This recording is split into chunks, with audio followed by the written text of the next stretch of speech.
Darkness creeps over the forgotten corners of history, where the cries of the unseen echo through empty halls and long-abandoned streets. Tonight, we step quietly into a world most would rather forget, a world of silence, shadow, and the lives that flickered briefly before being swallowed by the machinery of the past. Every detail matters, every whisper tells a story, and every moment draws you deeper into a truth, both haunting and unforgettable.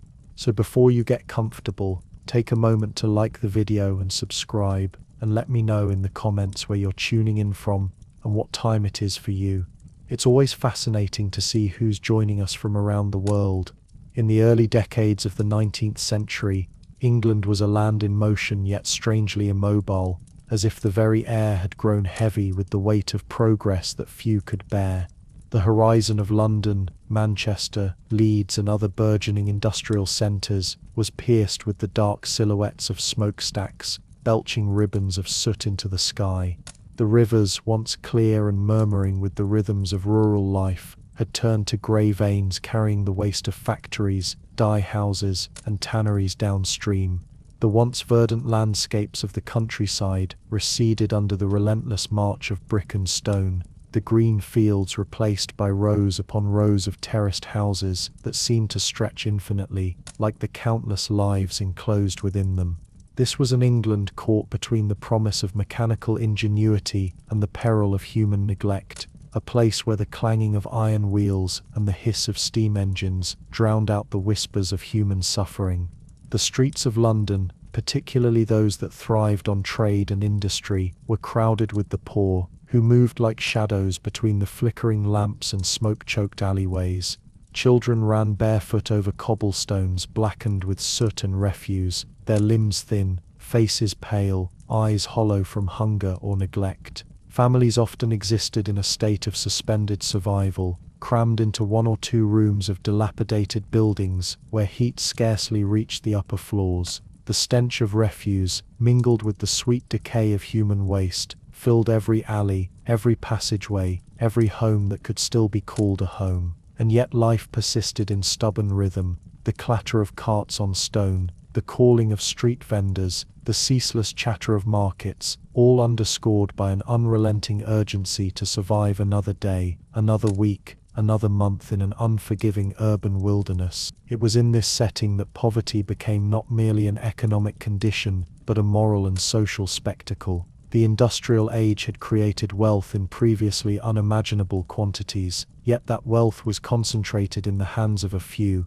leaving the majority to languish in what contemporaries described as moral deserts. Children, the most vulnerable among the poor, were forced into labor at a tender age, apprenticed to factories, mines and workshops where the work was exhausting and the hours endless. Education was often a privilege of the few, leaving the vast majority of young souls to navigate the treacherous landscapes of urban misery, with only instinct and resilience as their guides. Illness, malnutrition, and exposure claimed thousands quietly, unseen, while the machinery of progress roared without pause above them. By the 1830s, the prevalence of destitution had grown so acute that Parliament enacted the Poor Law Amendment Act of 1834, attempting to systematize poverty relief while simultaneously discouraging dependence.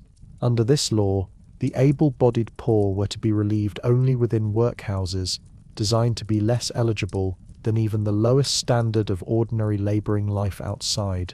The workhouse system, in theory, was intended to provide basic sustenance and shelter, but in practice, it became a mechanism of control, a network of institutions designed to make relief sufficiently uncomfortable that only the truly desperate would seek it.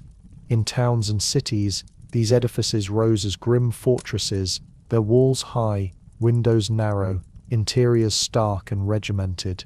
The architecture itself was meant to suppress individuality, to crush the human spirit into conformity, to remind every entrant that comfort came at the cost of personal freedom and dignity. Within this growing industrial nightmare, the fabric of human connection was frayed almost beyond repair. Families, especially those teetering on the edge of poverty, often faced the painful calculus of survival, to work or to beg, to keep children at home, or send them to distant apprenticeships or workhouses, where discipline was rigid and affection absent. Society's gaze, increasingly moralistic and judgmental, framed poverty not as an inevitable byproduct of economic transition, but as a failing of character. Those who fell into destitution were often labeled idle, immoral, or reckless, their suffering interpreted as proof of personal inadequacy rather than systemic failure. The streets and alleys of industrial cities thus became the stage upon which an entire class of humanity was rendered invisible, existing simultaneously everywhere and nowhere in the collective consciousness of the nation.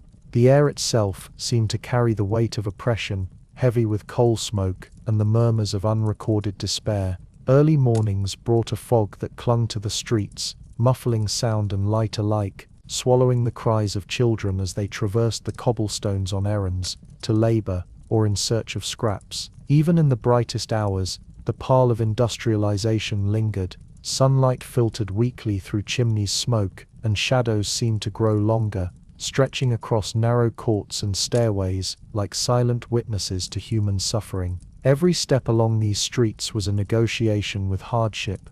Every face glimpsed in passing bore the subtle marks of deprivation: hollow cheeks, ragged garments, hands calloused or scarred from labor begun too early in life. Yet in the midst of this grim panorama, one could trace the faint outlines of resilience, the small, almost imperceptible gestures of survival. Children, though emaciated and exhausted, found ways to play, to imagine, to claim brief moments of joy amidst the suffocating weight of expectation and neglect. Adults clung to routines, small networks of mutual aid, and quiet acts of rebellion against the demands of an uncaring world. The workhouse, looming inevitably on the horizon of municipal planning, was not yet a fixture in the lives of many, but it cast its shadow long before its gates were crossed, a silent threat, a looming promise that poverty would be managed, monitored, and regulated with precision and cruelty. By the time a child or parent found themselves within the walls of such an institution, the world outside had already conditioned them for endurance, for the suppression of desire, for the acceptance of deprivation as a form of natural law. The Age of Shadows, as it might be called, was a period in which human potential was often consumed in the machinery of survival, where the march of progress came at the expense of childhood itself, and where the air was thick, not only with coal and smoke, but with the unspoken grief of millions whose lives would leave barely a trace in the historical record. And yet, it was this very context, this fusion of industrial ambition, moral judgment, and human suffering, that laid the foundation for the workhouse system, shaping the experience of countless children who would enter its doors, unaware of the rules, the deprivations, and the relentless passage of days that awaited them within. In the dense fog of an industrial morning, as chimneys expelled the first smoke of the day and the streets began to fill with laborers, beggars, and children alike, the workhouse's shadow stretched outward, an unyielding promise of order imposed upon the chaos of human need. For those who would one day pass through its gates, there was no pause, no reprieve. The machinery of society had already begun to sort them, to assign them a place in a hierarchy, defined not by talent or kindness, but by circumstance and endurance. And as the city stirred to life, oblivious to the individuals it swallowed whole, the slow, deliberate rhythm of poverty marched on, setting the stage for the lives of the children who would inhabit Victorian England's most merciless institutions, lives defined by discipline, hunger, labor, and the faint, flickering hope that survival itself might one day be a kind of victory. As the fog of industrial mornings thickened over the streets of England, and the cries of children and laborers alike dissolved into the low hum of a city awakening to relentless machinery, the designs of the Poor Law Commissioners began to solidify. In the minds of legislators and bureaucrats, poverty was not merely a misfortune to be alleviated, but a moral failing to be corrected, a condition to be managed with exacting precision. The 1834 Poor Law Amendment Act, which had emerged from months of parliamentary debate, expert testimony, and reports from poor law inspectors, sought to create a system that would regulate the lives of the destitute with the efficiency of a clockwork mechanism. In theory, it promised relief, order, and oversight.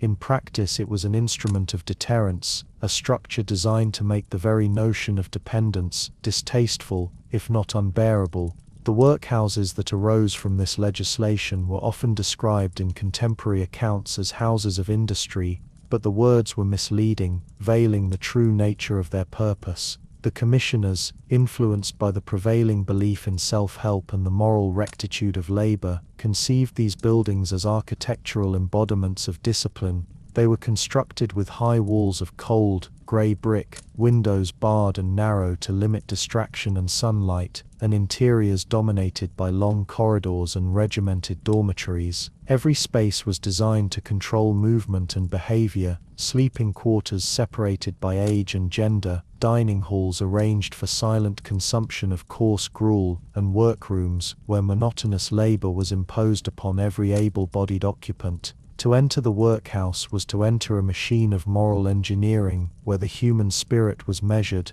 catalogued, and disciplined according to the standards set by those who had never known its deprivation. The principle of less eligibility lay at the core of this design. Relief within the workhouse was intentionally harsher, less comfortable, and more monotonous than the lowest standard of life outside its walls. Commissioners and social reformers argued that only by ensuring that the poor endured conditions worse than those of the independent laborer would they be motivated to seek work rather than rely on assistance. Rooms were cold, meals thin, and clothing coarse. Even warmth was rationed and comforts such as blankets or cushions were minimal. The system was calculated to inflict a quiet but persistent discomfort, to impress upon every resident the consequences of reliance upon state provision, and to instill a lesson in self-reliance that was less educational than coercive. This grim philosophy extended to the daily routines imposed upon the workhouse inmates. Children, who were often the most numerous occupants, were separated from their parents or siblings, grouped with others of the same age, and assigned schedules that revolved around labor and supervision rather than play, learning, or affection. Their work might consist of oakum picking, breaking stones, washing laundry, or other repetitive tasks designed to occupy the body fully while leaving the mind largely unengaged. Every movement was monitored by wardens or overseers, whose eyes, notebooks, and stern voices functioned as instruments of control. Punishments were meted out for infractions both real and imagined: a missed step in the corridor, a murmur of complaint, a fleeting act of disobedience, each recorded meticulously to maintain the impression of order and discipline. The very architecture of the workhouse reinforced its moral objectives. Corridors were long and narrow, with doors at precise intervals to restrict access and surveil movement. Dormitories were lined with beds in strict rows, each space identical to the next, leaving little room for individuality or personal comfort. Walls were unadorned. The paint, a pale, almost clinical hue, reflected the unrelenting sterility of the institution. Even light and air were regulated. Windows were placed to admit minimal sunlight, and ventilation shafts controlled the circulation of fresh air, both measures intended to reduce distraction and encourage compliance. In essence, the workhouse was conceived not merely as shelter, but as a tool of moral architecture, a place where physical surroundings, labor, and strict supervision converged to shape behavior and inculcate a sense of disciplined submission. Surveillance within these walls extended beyond the watchful eyes of the wardens. Records were kept meticulously, documenting each arrival, each movement, and each punishment. Children were often reduced to numbers, their identities subsumed within the ledger of administration. Names, once personal and connected to family histories, became bureaucratic identifiers. Every act was accounted for, every failure noted. Meals, chores, and bedtimes followed rigid schedules, leaving little room for deviation. Even illness or fatigue was treated as an obstacle to moral education rather than a legitimate human need. The cold efficiency of this system reinforced its primary objective to make the very concept of dependence unpleasant, discouraging reliance upon the institution except as a last resort. Yet, despite the severity of design and intent, human suffering could not be completely systematized. Children, resilient yet fragile, discovered ways to cope, to resist, and to endure within the constraints imposed upon them. A glance shared with a sibling, a whispered story at night, a small act of rebellion, hiding scraps of bread or breaking minor rules, became the hidden currents of humanity beneath the rigid exterior of the institution. These small acts, though rarely recorded in official accounts, preserved the fragile spark of individuality and memory, sustaining lives that would otherwise have been reduced entirely to the mechanical rhythm of labor and obedience. Even the exterior appearance of workhouses was calculated to convey authority and intimidation. Many buildings resembled fortresses with imposing facades and gates that restricted access and egress. The architecture itself broadcast the moral philosophy of the poor law, that relief came at the cost of freedom, that comfort must be earned through obedience, and that the poor must always be reminded of their place within the hierarchy of society.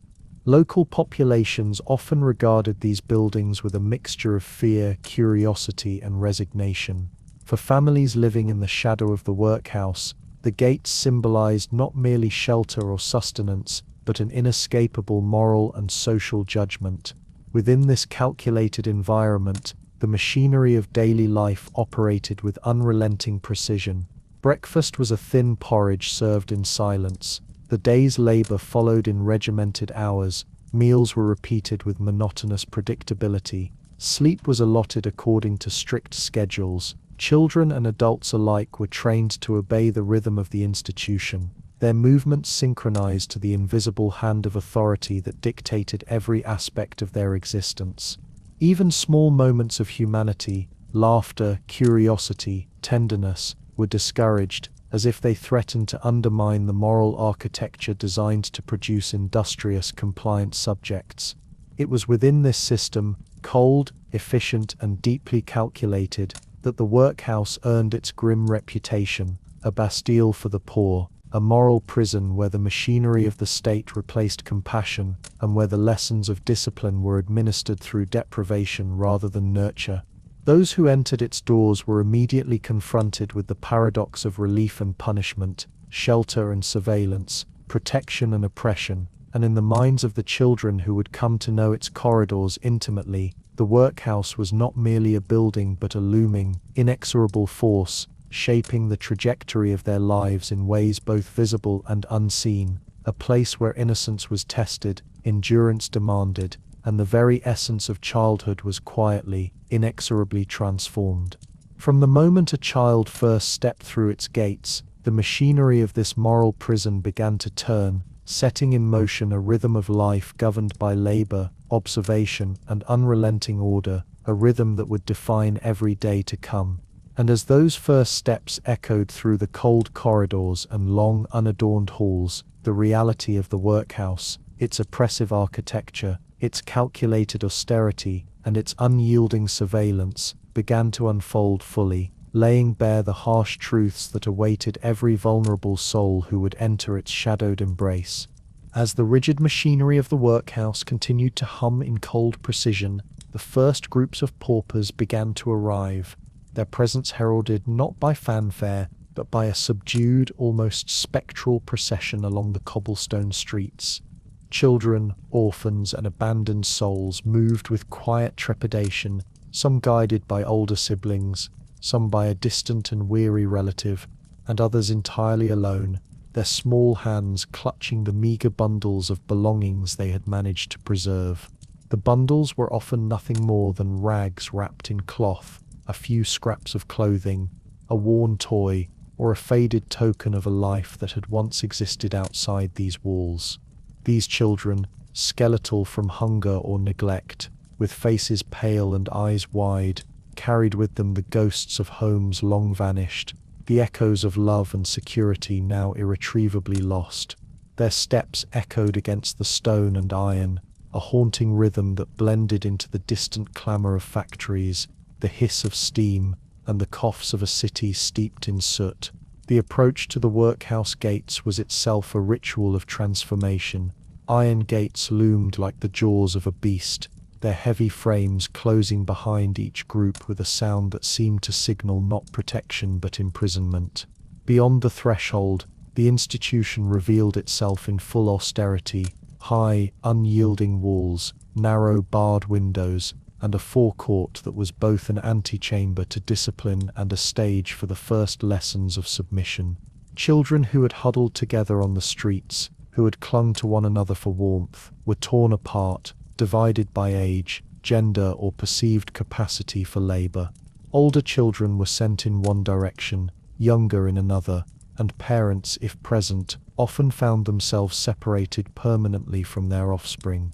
This initial dislocation was a deliberate act, designed to sever bonds and render each individual more malleable, more subject to the authority of the institution. Once inside, the process of assimilation into the workhouse began immediately and with clinical efficiency. Clothes were stripped from the newly arrived, catalogued, and either replaced with coarse institutional garments or stored until they were deemed appropriate for return. Even the simplest personal items, handkerchiefs, worn shoes, small keepsakes, were confiscated, carefully recorded, and often never returned. In this way, individuality was gradually eroded. Children became, in the eyes of the administration, entries in a ledger rather than persons with histories and identities. Names, too, were often modified or replaced with numbers or initials, a bureaucratic convenience that carried the silent but unmistakable message that personal history, family ties, and former identity were of little consequence within these walls. By the time a child had completed the intake process, they were no longer the same being who had hesitated at the threshold. They were now a subject of the institution, a unit of labor and observation, stripped of past comforts and molded for the demands of the system. The first hours inside the workhouse were disorienting and oppressive. Children were led through corridors that seemed to stretch endlessly, past rows of identical doors, into dormitories where beds were aligned with mechanical precision. The smell of unwashed bodies, boiled gruel, and damp straw filled the air, a scent that would become inseparable from their memories of childhood. Meals were served without ceremony, quiet and minimal, thin porridge, water, and perhaps a piece of bread, eaten under the watchful gaze of wardens who enforced silence with subtle threats and pointed gestures. Even in these initial moments, the hierarchy and discipline of the institution were made abundantly clear. Those who faltered, hesitated, or showed fear were noted, their names recorded as a cautionary indicator of temperament, obedience, or resilience. Yet within the oppressive rhythms, the children displayed remarkable, almost instinctual strategies for survival. Small hands clutched whatever comfort they could maintain, whether a hidden corner of a blanket, a shared look with a fellow child, or a whispered word of reassurance. Some attempted to memorize the routines, to predict the movements of wardens and the timing of meals, creating mental maps of a world that was otherwise foreign and frightening.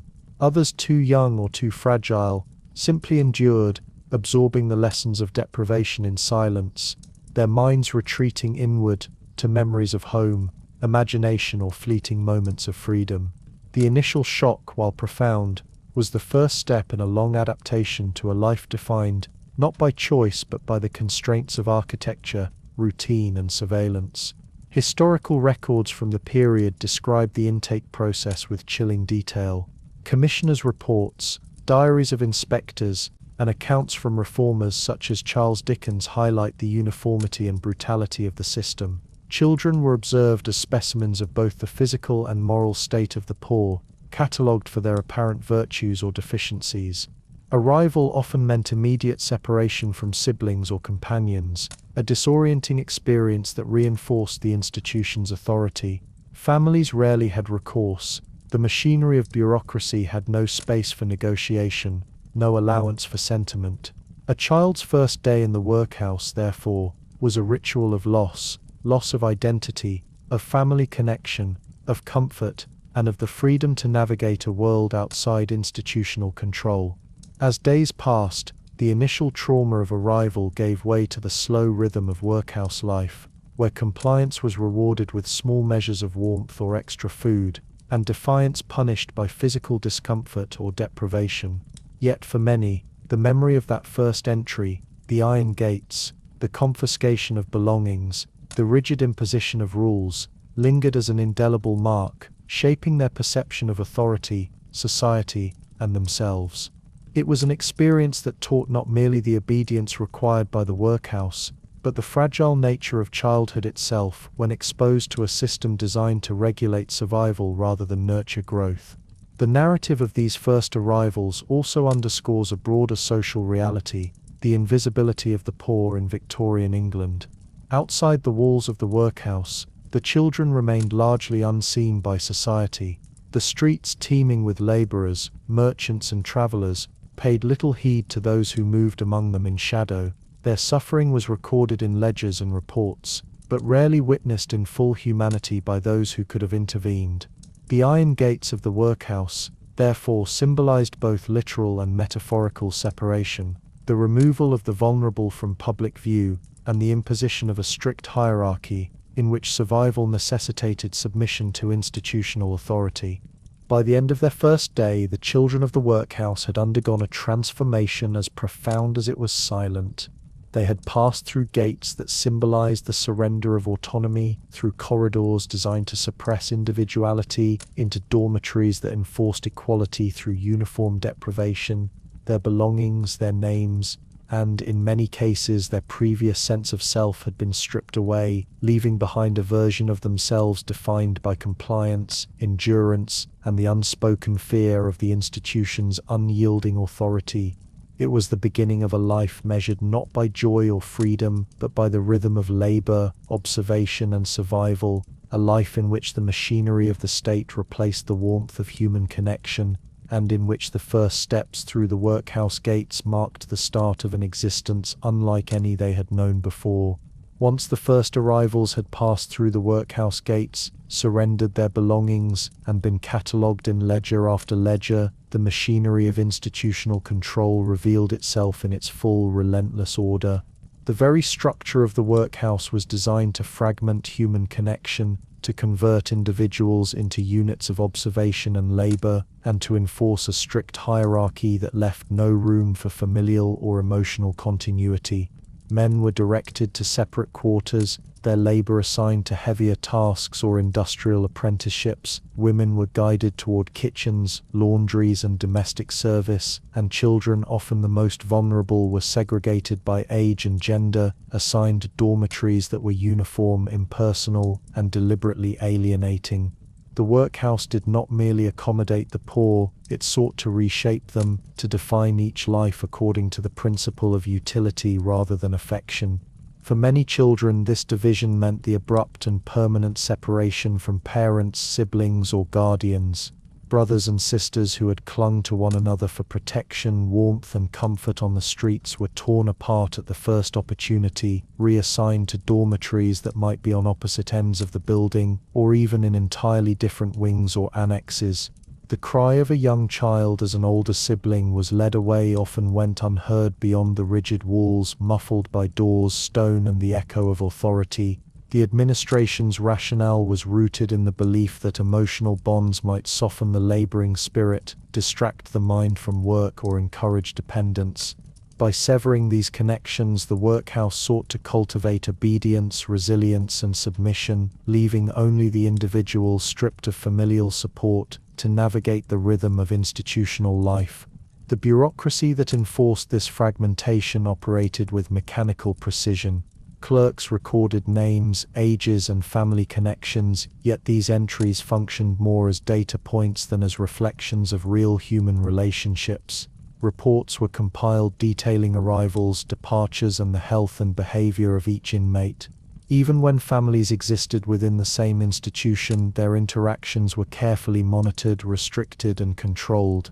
Meals were served in silence, labor assigned without consideration for personal history, and sleep scheduled according to age or assigned dormitory. There was no room for spontaneous reunion, for comforting touch, or for the soft exchange of words that might have softened the harsh edges of institutional life. In the ledger, a family might still be recorded as connected, but in practice their shared lives were erased by the architecture, schedules, and rules of the workhouse. The corridors themselves seemed to embody this bureaucratic cruelty.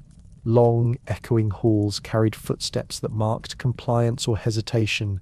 every sound amplified in the emptiness of regulated space. Doors locked behind the unwary, windows barred to prevent escape, and staircases designed to channel movement into regimented patterns reinforced the sense of confinement.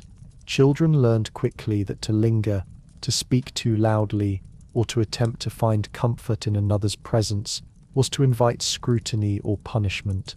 The walls, cold and unadorned, absorbed their whispers, their tears and their prayers, leaving echoes that seemed to mock the very idea of familial or emotional connection.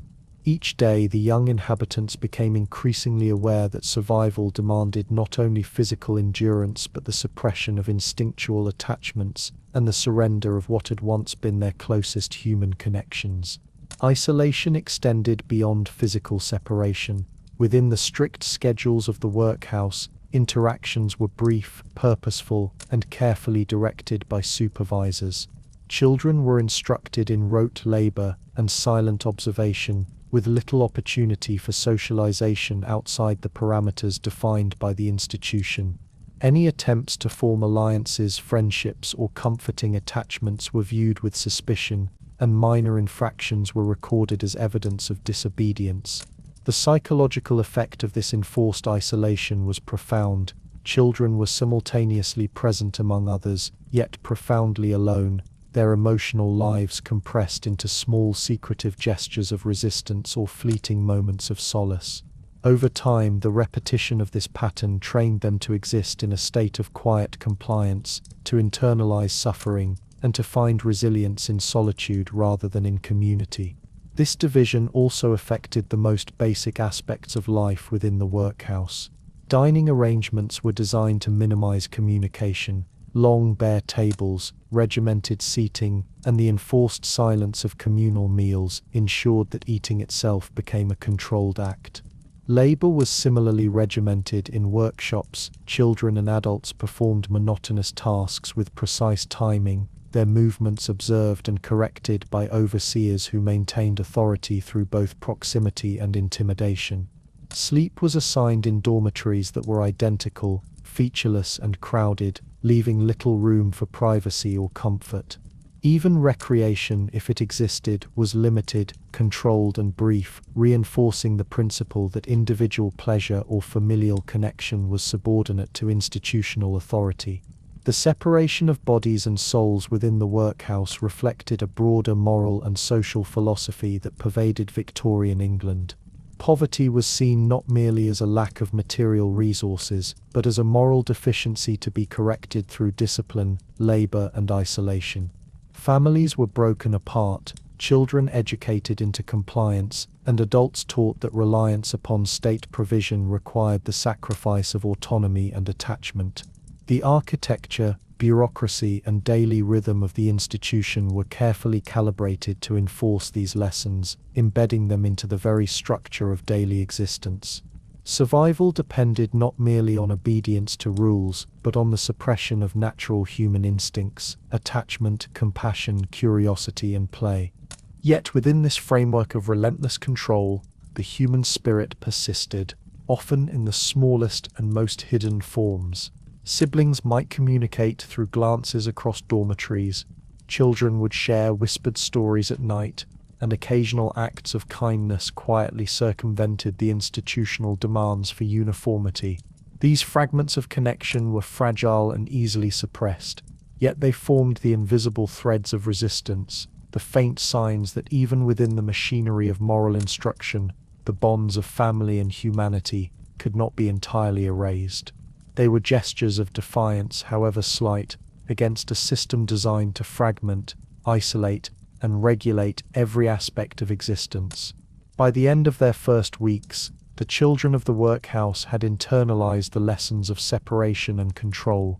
They moved with the rhythm imposed by the institution, navigated corridors and staircases with the precision of those who had learned the consequences of deviation, and accepted the absence of familial comfort as a permanent condition.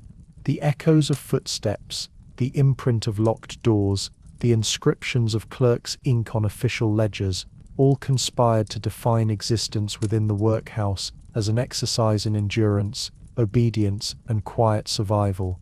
And as the children grew accustomed to these rhythms, the machinery of the institution continued its unyielding operation, preparing them for the monotonous labor, observation, and regulation that would define the years to come, a life in which the division of bodies and souls was not merely a matter of policy, but the defining feature of childhood itself. Morning arrived in the workhouse not with the gentle stirrings of sunlight or the chirping of birds, but with a clang that reverberated through the cold, unyielding corridors, the sound of the iron bell slicing through the thick, damp air like a summons to obedience. Its echo rolled down the narrow hallways, bouncing off unadorned walls and stark staircases, awakening those who had slept fitfully on straw-stuffed mattresses and rough wooden bunks. Children whose faces still bore the faint traces of dreams they could not remember, roused themselves with a mixture of instinctive fear and habituated resignation. There was no hesitation, for hesitation was punished, and no linger in bed, for the machinery of the workhouse demanded motion, compliance, and submission from the very moment the bell tolled. The first act of the day was washing, a ritual in monotony and endurance. Buckets of cold water were brought out, often insufficient in quantity, and children were required to scrub quickly and methodically, following instructions that left no room for error.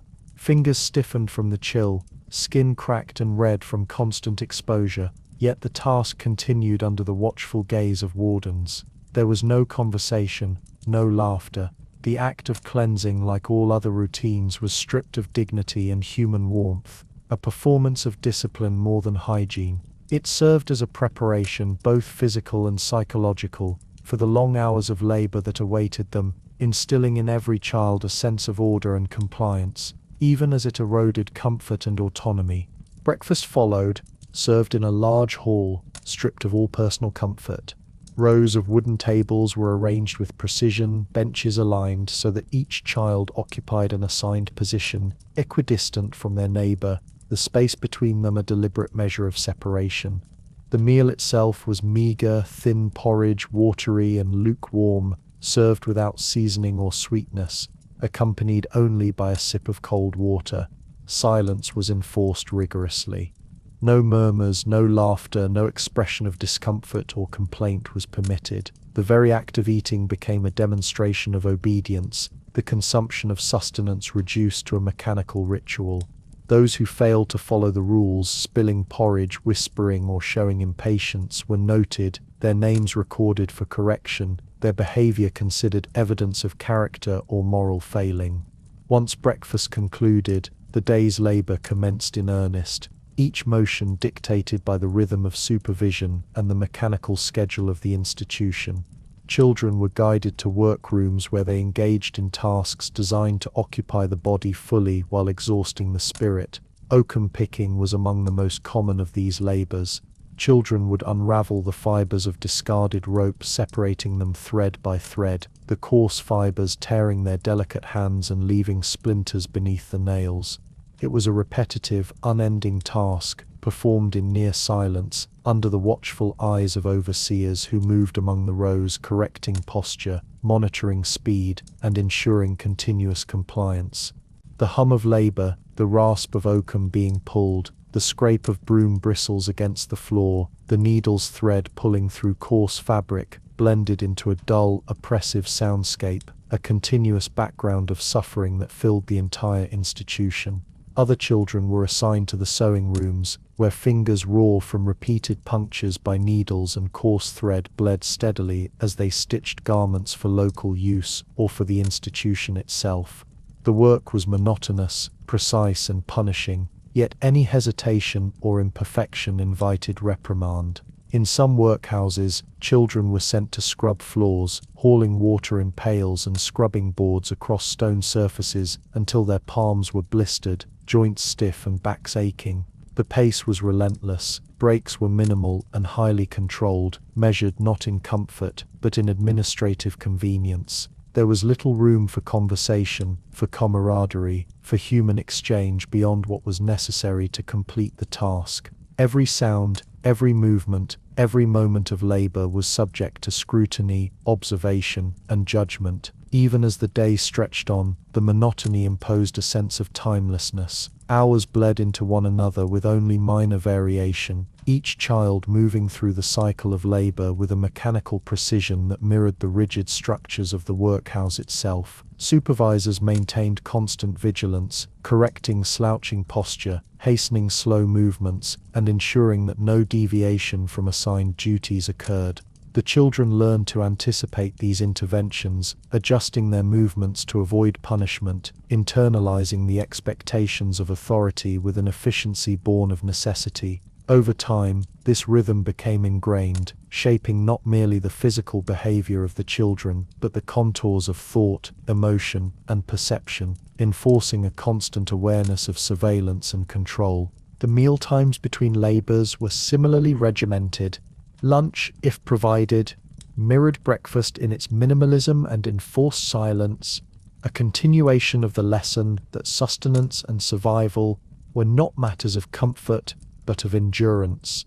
The quality and quantity of food were deliberately sparse, designed to maintain the physical capability for labor while leaving the body in a state of continuous hunger and anticipation.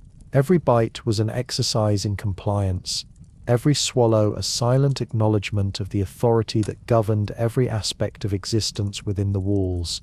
Children learned to ration bites, hide morsels in secret, or share them quietly with a companion, small acts of resistance that offered fleeting relief amid relentless control. The sensory experience of this daily routine reinforced the psychological and emotional environment of the workhouse. The air was thick with the mingled scents of damp straw, unwashed bodies, cooking gruel, and the faint acrid tang of industrial soot that often penetrated even closed windows. Light, where it existed, was harsh and artificial, or filtered weakly through narrow barred openings. Sounds, the clatter of metal tools, the scrape of broom against stone, the murmur of laboring voices, merged into a dull, oppressive hum that seemed to fill every corner of the building. Children adapted to these stimuli, their senses attuned to danger, observation, and opportunity, yet their responses were constrained by the strict codes of behavior that defined every movement. By mid-afternoon, fatigue began to set in, yet there was no reduction in labor or relaxation in supervision. Fingers blistered, hands raw, and eyes heavy, the children persisted through the monotony, guided by the rhythms of authority, the pressure of fear, and the instinct for survival. Small injuries were common. Splinters, cuts, and abrasions accumulated daily, treated with minimal attention, recorded perhaps in a ledger, but rarely addressed with care or compassion. Pain became normalized. Endurance became expected. Compliance was rewarded in the smallest and most calculated ways. A fraction of extra food, a brief moment of rest, the mere acknowledgement of a task completed without error. As evening approached, the children moved from workrooms back to their dormitories, their movements mechanical, bodies stiff and aching, minds dulled by the rhythm of labor and observation. Dinner, if served, repeated the patterns of previous meals, sparse, silent, and functional. The day concluded not with comfort or reflection, but with enforced sleep in uniform beds, aligned in rows, where warmth was limited and privacy non-existent. Exhaustion, hunger, and the cumulative effect of monotony became the constant companions of each child, reinforcing the institutional lesson that survival required conformity, endurance, and quiet submission. The grey dawn routine of the workhouse, repeated day after day, was more than mere labor. It was the deliberate shaping of lives, the imposition of order through repetition, and the systematic erosion of individuality and comfort.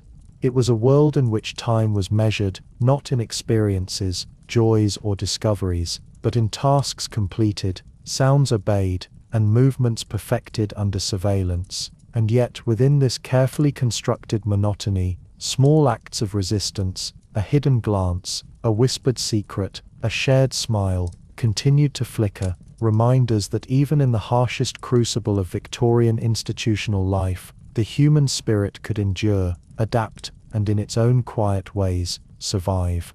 Within the structured monotony of the workhouse, A presence loomed over every motion, every gesture, and every breath. The overseer. These figures, often middle-aged men or women appointed with a sense of bureaucratic duty rather than compassion, functioned as the instruments through which the institution imposed its authority. Their eyes, cold and unyielding, seemed to extend beyond the physical space of the corridors, dormitories, and workrooms, perceiving not just the bodies of the children, but the very rhythm of their obedience. Every step, every movement of fingers and hands, every whispered murmur or stifled sigh was subject to scrutiny, measured against standards that were both rigid and merciless. In their watchfulness, the overseers replaced the absent warmth of family, the tenderness of teachers, and the guidance of mentors with a relentless calculus of compliance and punishment. The presence of the overseer was more than a deterrent. It was a constant oppressive reality that shaped behavior, thought, and even the body itself. Children learned to move in anticipation of observation, aligning their motions with the expectations of authority, suppressing gestures of individuality or comfort, and internalizing the vigilance required to avoid reprimand. A misstep in the dormitory, a bed unmade to exact precision, a blanket misaligned, a foot crossing an invisible line, could result in censure or punishment. A moment of laughter in the dining hall, an expression of hunger that went beyond the silent acceptance of thin meals, or a fainting spell from exhaustion, could provoke a reaction ranging from a sharp word to a physical reprimand.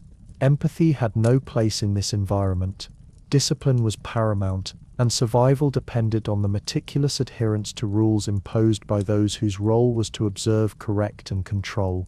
Punishments within the workhouse were as varied as they were constant, a reflection of an institutional philosophy that equated suffering with moral education. Children might be made to stand for hours in uncomfortable positions, scrub floors beyond the standard workload, or repeat tasks until physical exhaustion rendered them compliant. Minor infractions, a stuttered reply, a whispered word to a neighbor, an imperfect stitch, were recorded in the overseer's ledger, each mark a testament to deviation from the ideal of obedience. Even illness, hunger, or fainting were treated as moral failings rather than consequences of circumstance, reinforcing a culture in which the body itself became a site of control and correction. The overseer's eye, unblinking and omnipresent, transformed the workhouse from a mere building of labor into a theater of surveillance, where every act was measured and evaluated. The architecture of the institution reinforced this constant observation.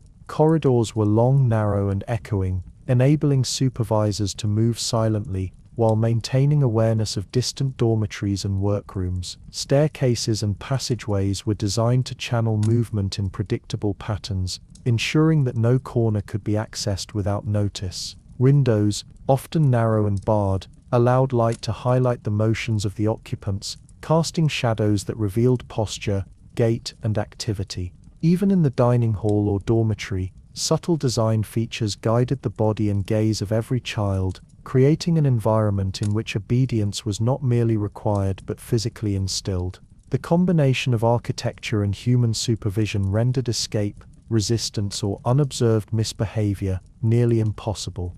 The psychological impact of this surveillance was profound. Children internalized the presence of authority to such an extent that the overseer's gaze became omnipresent, lingering even when the supervisor was absent. Habits of compliance formed gradually: careful placement of belongings, precise execution of tasks, avoidance of laughter or distraction, and suppression of gestures that might attract attention.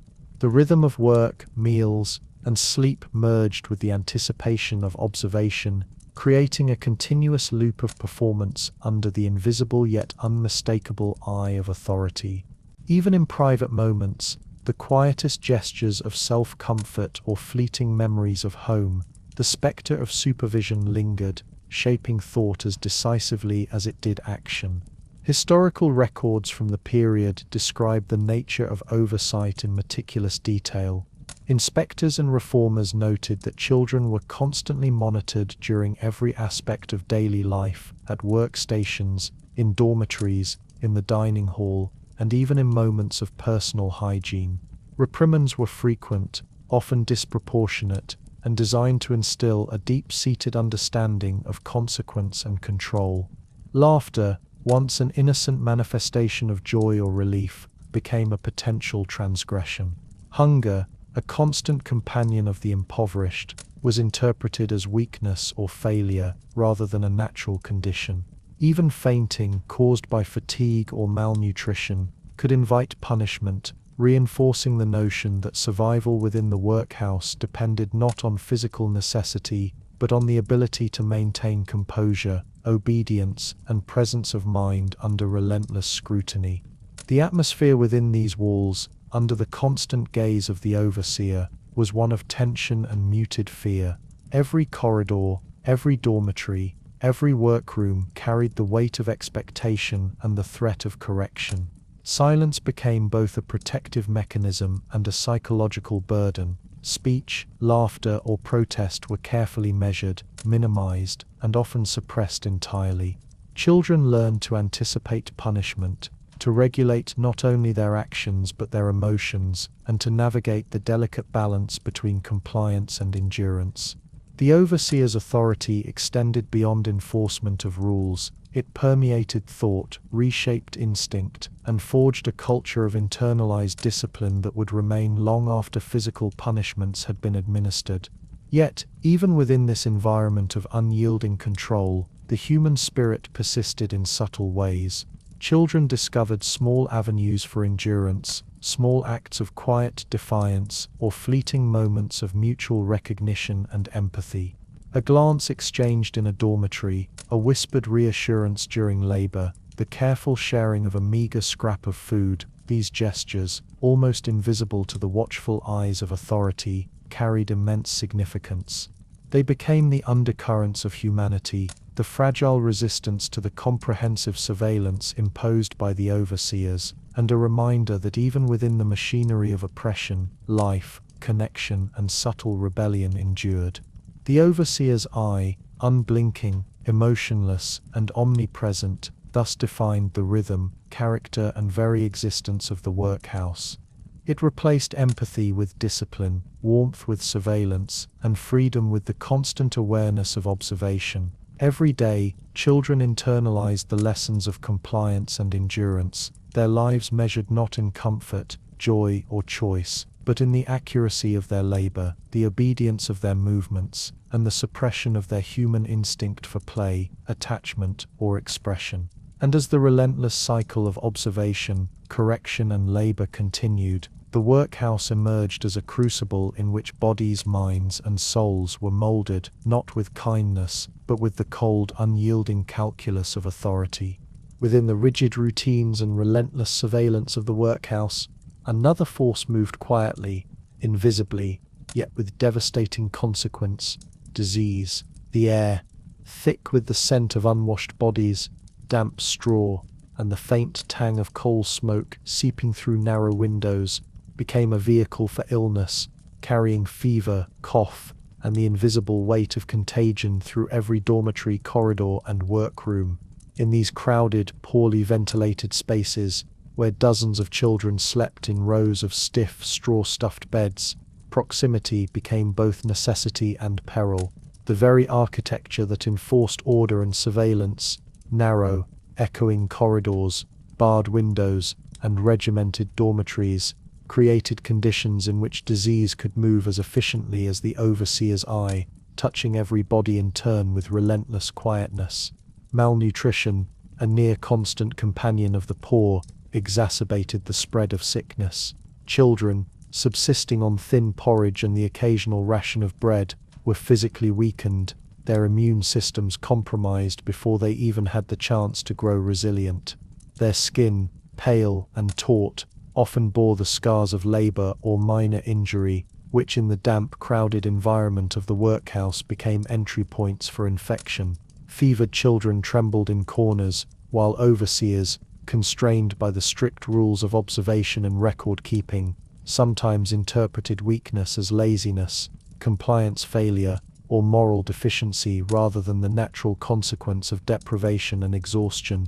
Even minor illnesses were magnified by proximity. A cough, suppressed as best as a child could manage, could become a chorus echoing down hallways, spreading silently from one frail body to another, each inhalation a potential vector of suffering. The dormitories, intended to house many children with minimal supervision, became incubators for these illnesses. Straw bedding, infrequently changed, retained moisture, dirt, and the remnants of previous occupants' suffering. Night after night, children who had arrived frail or exhausted on the morning of their intake sank into this bedding only to wake weaker. The cumulative effect of malnutrition, poor sanitation, and fatigue eroding their strength. The walls, silent witnesses to the passage of lives, absorbed coughs, groans, and faint whimpers that went largely unnoticed until illness reached crisis. Sleep, once a refuge, became a continuation of the body's struggle, punctuated by fevered shivers, restless tossing, or silent cries of pain. Fever was a particular terror, progressing slowly yet inexorably. Children would first exhibit paleness, a faint flush, or listlessness, often mistaken for tiredness or inattention. Within hours, their bodies burned with heat, trembling under the coarse blankets that were their only comfort. Wardens, constrained by the routine and wary of disruption, frequently relegated the sick to separate rooms or corners without adequate medical attention. Physicians, when consulted, were overworked and often ill-equipped to provide real care, delivering remedies that were sometimes more symbolic than effective. The fevers moved like a shadow through dormitories, touching one child, then another, leaving exhaustion, delirium, and weakness in their wake. Coughs echoed across hallways, sometimes ignored until they became audible above the dull hum of labor. Tuberculosis, then poorly understood, crept silently, and its victims often displayed thin, pallid faces, sunken eyes, and labored breathing that served as both symptom and harbinger of decline. Dysentery and typhus, carried in the contaminated water, on unwashed hands, or through the bedding, struck with sudden violence, leaving children debilitated, and in too many cases beyond recovery. The institution, designed to enforce obedience and monitor labor, was ill-prepared to provide comfort or genuine care. Illness became another metric of endurance, another test of the body's capacity to comply under duress, rather than a signal of vulnerability demanding attention and protection. In these conditions, death became a quiet, almost invisible presence. Children vanished in the night, their small forms withdrawn from the dormitory, placed in beds or rooms from which they would not rise again. By morning, their absence was recorded in the ledger, a sterile notation of fact, devoid of grief or ceremony. Names were crossed out, details catalogued as though the lives erased were mere data points in the ongoing machinery of the institution. Families, where they existed, were often unaware, separated by design, unable to grieve collectively or commemorate the loss. The workhouse operated with a grim efficiency. Life and death were equally subjected to its rhythm, marked by observation and record rather than emotional response. The presence of illness also shaped the behaviors of the children who survived. Fear of falling ill became intertwined with fear of punishment. Weakness or symptoms could attract the overseer's attention, and compliance, even in illness, was sometimes required to avoid reprimand. Children learned to suppress coughs, conceal discomfort, and continue labor or obedience despite physical agony. In these small acts of endurance lay both the tragedy and the resilience of the human spirit, bodies weakened, yet minds adapting, instincts for survival overriding instinct for comfort. Each day, each breath, each cough carried with it the dual weight of vulnerability and necessity, shaping the rhythm of life within the workhouse as profoundly as the bell or the overseer's eye. Beyond the physical manifestations of disease, there existed the psychological toll, the quiet awareness that peers might vanish overnight, that illness could strike without warning, and that the institution prioritized observation over care created an atmosphere thick with dread and caution. Children learned to navigate the delicate boundaries of proximity, hygiene, and social interaction, balancing the need for human contact with the recognition that vulnerability could be deadly. Every whisper, every shared glance, and every attempt at comfort was shadowed by the possibility of contagion and the harsh penalties imposed for perceived disorder. As night fell over the workhouse, the dormitories darkened into shadows of their daytime selves. Fevered children lay shivering, coughing, or silent, while those still healthy tried to find comfort in corners, under rough blankets, or in fleeting memories of life beyond the walls. The quiet that descended was deceptive. While the city outside might sleep within the building, the persistent hum of suffering continued. The soft scrape of straw, the rasp of labored breathing, the occasional sob, the shuffle of feet attending to the sick. By morning, some of the children who had entered the night with life would have vanished, their absence noted in official records, their presence remembered only faintly, if at all, in the minds of those who shared the dormitory. This slow, unrelenting march of disease, exacerbated by malnutrition, exhaustion, and crowded conditions, underscored the harsh reality of the workhouse. Survival was fragile, obedience was enforced, and the human cost was often invisible to the broader world. Within the walls, illness became both a test of endurance and a measure of the institution's efficiency, shaping the rhythm of life, the expectations of behavior, and the delicate calculus of childhood survival. In the corridors, dormitories, and workrooms, the disease moved quietly, relentlessly, and invisibly, a companion as potent as the overseer's gaze, reminding every occupant that in the Victorian workhouse, life was fragile, suffering was constant, and mortality was ever present. Winter arrived in the workhouse, not with the cheer or festivity that the season might suggest to those beyond its walls, but with a creeping, pervasive chill that settled into the bones of every child and adult within. The heavy stone walls, so effective in regulating movement and observation, were poor insulators against the bitter air that seeped through narrow barred windows and under the doors of dormitories. Coal rations, already sparse during other months, were reduced further under the strict calculations of the institution, leaving fireplaces cold, rooms damp, and floors unyielding to bare feet or threadbare stockings. Breath became visible, curling in small clouds before children's faces, as they attempted to gather warmth beneath the thin, coarse blankets provided by the institution. The very air seemed to conspire with hunger, cold, and fatigue to weigh down their bodies, bending small frames beneath the weight of a season untempered by kindness or comfort. Outside the workhouse, the city moved on, its streets lit by flickering lamps, markets bustling despite the frost, and the faint strains of Christmas songs drifting on the winter air. These sounds, joyful and distant, only emphasized the isolation and deprivation inside. Children, if they were aware of them at all, could hear them faintly beyond the high walls and iron gates, a reminder of a world that had forgotten their existence. Within the dormitories, the cold was not merely physical but psychological. Hunger was sharpened by the chill, gnawing at stomachs that had already endured months of thin porridge and rationed bread.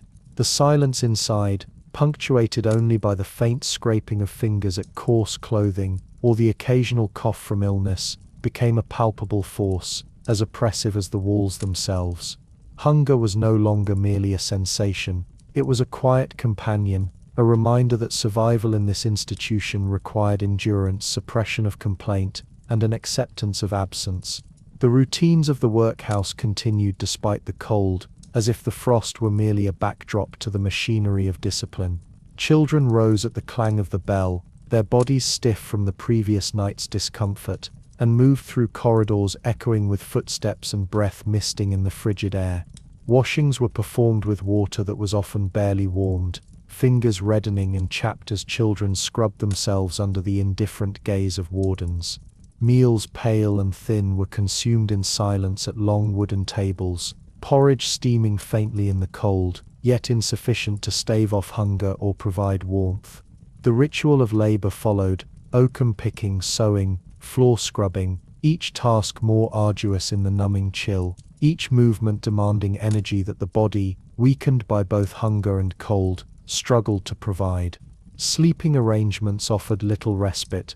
Dormitories, crowded and poorly heated, were lined with straw-stuffed mattresses that provided minimal insulation against the stone floors beneath. Children huddled together for warmth, instinctively seeking contact that the institution discouraged but could not entirely prevent. Blankets, thin and coarse, were allocated sparingly, their threads often worn bare by constant use. Frost sometimes crept through windows or cracks in the walls, leaving bedsheets stiff and cold, and children learned to endure the night in a semi-conscious state, muscles contracted to conserve warmth, minds half dreaming of home, food, or the distant lights of the city beyond the gates. In these long nights, the silence of the workhouse became more pronounced, punctuated only by the occasional cough, shiver, or faint whimper from the ill or exhausted. Hunger, already a persistent companion, intensified in winter. Children's stomachs, constrained to porridge and thin bread during the day, were emptied further by the energy demanded by cold. The sensation of emptiness became intertwined with the sensation of cold, each amplifying the other, creating a near-constant ache that gnawed at both body and spirit. Attempts to alleviate it, small scraps of food hidden, a crumb shared with a sibling, a momentary indulgence in stolen warmth, were fleeting and dangerous, requiring vigilance and discretion to avoid the punishment of overseers or the notice of supervisors. The winter rendered each act of survival more laborious, more calculated, and more fraught with the tension between compliance and the instinct to care for oneself or one another. Illness, too, surged in the frost. The combination of cold, damp, and malnutrition weakened resistance to fever, cough, and other afflictions. Dormitories became incubators for sickness, with feverish children shivering beside those striving to maintain their warmth through proximity and shared breath. Fainting, delirium, and exhaustion were frequent, and the institution's response remained constrained by routine rather than compassion. The sick were observed, recorded, and placed aside, their bodies catalogued in ledgers while the machinery of labor and supervision pressed relentlessly onward. Names disappeared quietly in the night, and by morning absence was recorded with the same detached precision as attendance or compliance. The winter, in its silence and severity, was a testing ground for endurance as exacting as the labor itself. Even the rarest sparks of joy or communal memory, tales of Christmas or imagined snow, whispered hopes for warmth. The quiet desire for a festive treat were subdued by circumstance. The world outside offered no intervention. The distant songs of holiday cheer were reminders not of celebration but of absence, of exclusion, of a childhood suspended in frost and hunger. Within the dormitories, the grey light of winter filtered through narrow windows, casting long cold shadows across straw-strewn floors and small rigid faces. Each day passed with the weight of monotony intensified, each night stretching interminably under the oppressive combination of cold, exhaustion, and hunger. Yet, despite the pervasive chill and deprivation, life persisted. Children adapted, huddled together, whispered quietly, or found endurance in the faint rhythms of routine. The cold, hunger, and isolation carved resilience into young bodies, shaping them to withstand extremes of discomfort while suppressing complaints that could provoke correction. The winter became both enemy and teacher, instructing in survival, patience, and the quiet endurance that would define much of their existence within these walls. It was a season not of joy, but of trial, where every breath, every shiver, and every quiet act of compliance was a testament to both the cruelty of circumstance and the persistence of human will. By the end of this long, unyielding winter, the children of the workhouse had endured more than cold and hunger. They had internalized the rhythms of deprivation, the lessons of endurance, and the quiet tyranny of isolation.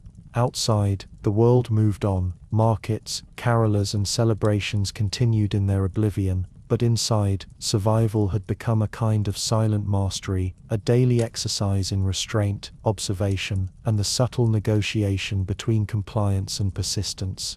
The season left its mark on bodies, spirits, and the muted memory of childhood, a testament to the relentless endurance demanded by the workhouse, a world that knew no warmth, no festivity, and no reprieve. Within the walls of the workhouse, education existed not as a gateway to knowledge or personal growth, but as an instrument of control. Children, already drained by labor, malnutrition, and disease, were summoned to small, crowded classrooms where desks were arranged in rigid rows, and the air carried the musty scent of damp paper, chalk dust, and the faint tang of cold from unheated windows. Light filtered weakly through narrow openings, casting long shadows across pale faces and stiff uniforms, creating a somber atmosphere that reinforced the institution's insistence on order. The lessons taught here were carefully designed not to cultivate curiosity or intellectual development, but to enforce discipline, obedience, and a tacit understanding of one's place within the hierarchies of the workhouse, and later, society. Knowledge was subordinated to compliance, letters and numbers were secondary to patience, punctuality, and the suppression of individuality.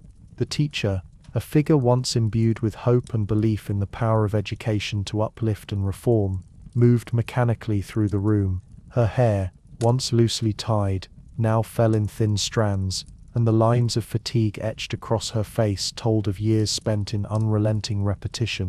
She had entered the profession with ideals, inspired by reformist literature and the burgeoning sense of social responsibility that animated portions of Victorian society. Yet, the reality of the workhouse had stripped her of those dreams. Every day was a cycle of correction, a slouched posture here, a misaligned desk there, a child whispering to a neighbor, a mistake in copying letters or numbers. Each infraction was met with a dry, detached reprimand, recorded in a ledger, a statistic or a note to supervisors, leaving little space for encouragement, imagination or personal growth. Over time, her hope had calcified into routine, and her instruction became an exercise in endurance rather than inspiration, a daily enactment of institutional priorities rather than pedagogical ideals. The curriculum, to the extent that it existed, reflected the institution's priorities. Children were drilled in letters and numbers, but not as tools for exploration. Rather, they were exercises in repetition, attention to detail, and the development of patience. Sentences often focused on moralistic themes, the virtue of obedience, the dangers of idleness, the necessity of industry, each lesson reinforcing the institution's broader philosophy that compliance was the highest form of learning. Deviations from rote performance were met with admonishment, while moments of insight or independent thought were stifled, perceived as distractions that undermined the carefully orchestrated rhythm of authority and labor. Even the act of reading itself was subordinated to the performance of order. Children were encouraged to recite passages aloud, hands folded neatly, backs straight, voices measured and monotonous, as if each utterance were an incantation of compliance rather than an expression of understanding.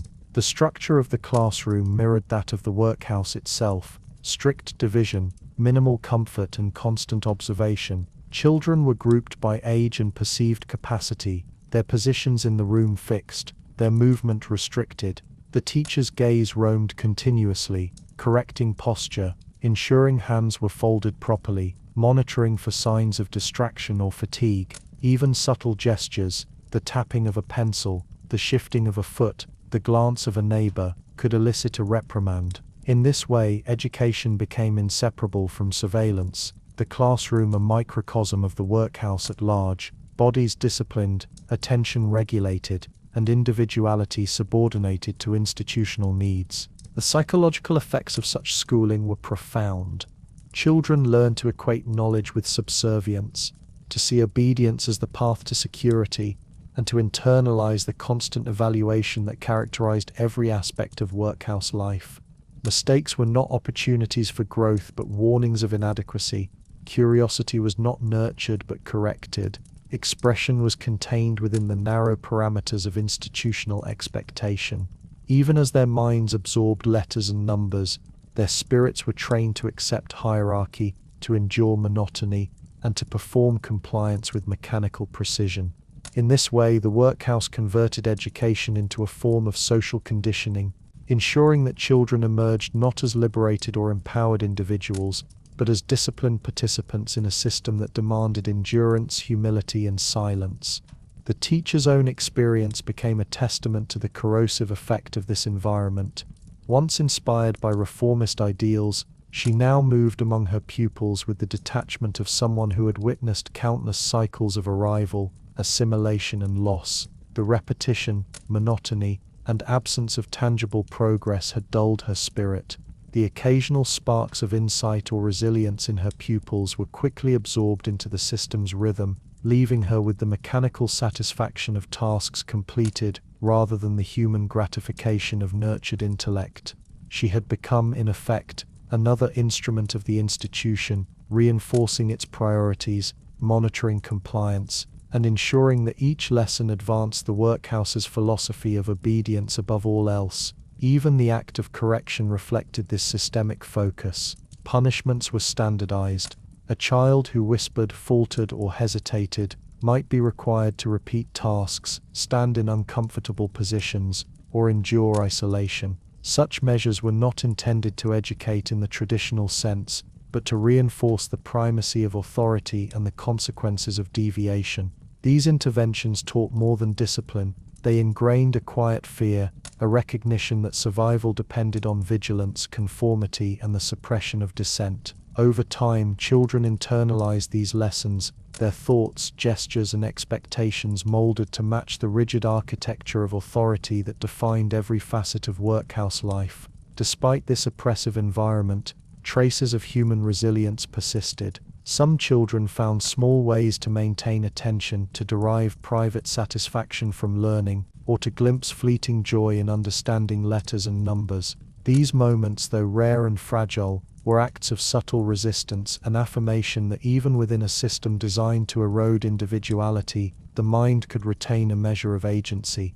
Yet such moments were often suppressed, fleetingly acknowledged before being absorbed back into the rhythm of obedience and labor, leaving the children to navigate a delicate balance between intellectual curiosity and the imperative to conform. By the end of their schooling, the children had absorbed lessons in endurance, humility, and silent submission far more thoroughly than any alphabet or arithmetic. Their minds, trained under the constant gaze of authority, were calibrated to anticipate correction, regulate impulses, and endure monotony. Knowledge itself became inseparable from compliance. Learning was measured not by curiosity or comprehension, but by the capacity to adhere to structure, to absorb instruction without question, and to navigate a world in which authority demanded obedience above all else. The education of the workhouse in this sense was an education in survival within a system designed to suppress independence, cultivate submission, and prepare its charges for lives that mirrored the discipline, hierarchy, and control they had learned within its walls.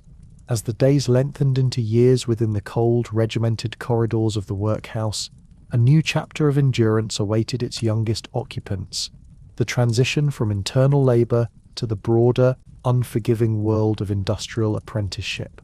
The workhouse, already a microcosm of control and discipline, became a conduit through which children were funneled into factories, mines, and chimneys, their bodies and energies leased under the guise of apprenticeship schemes.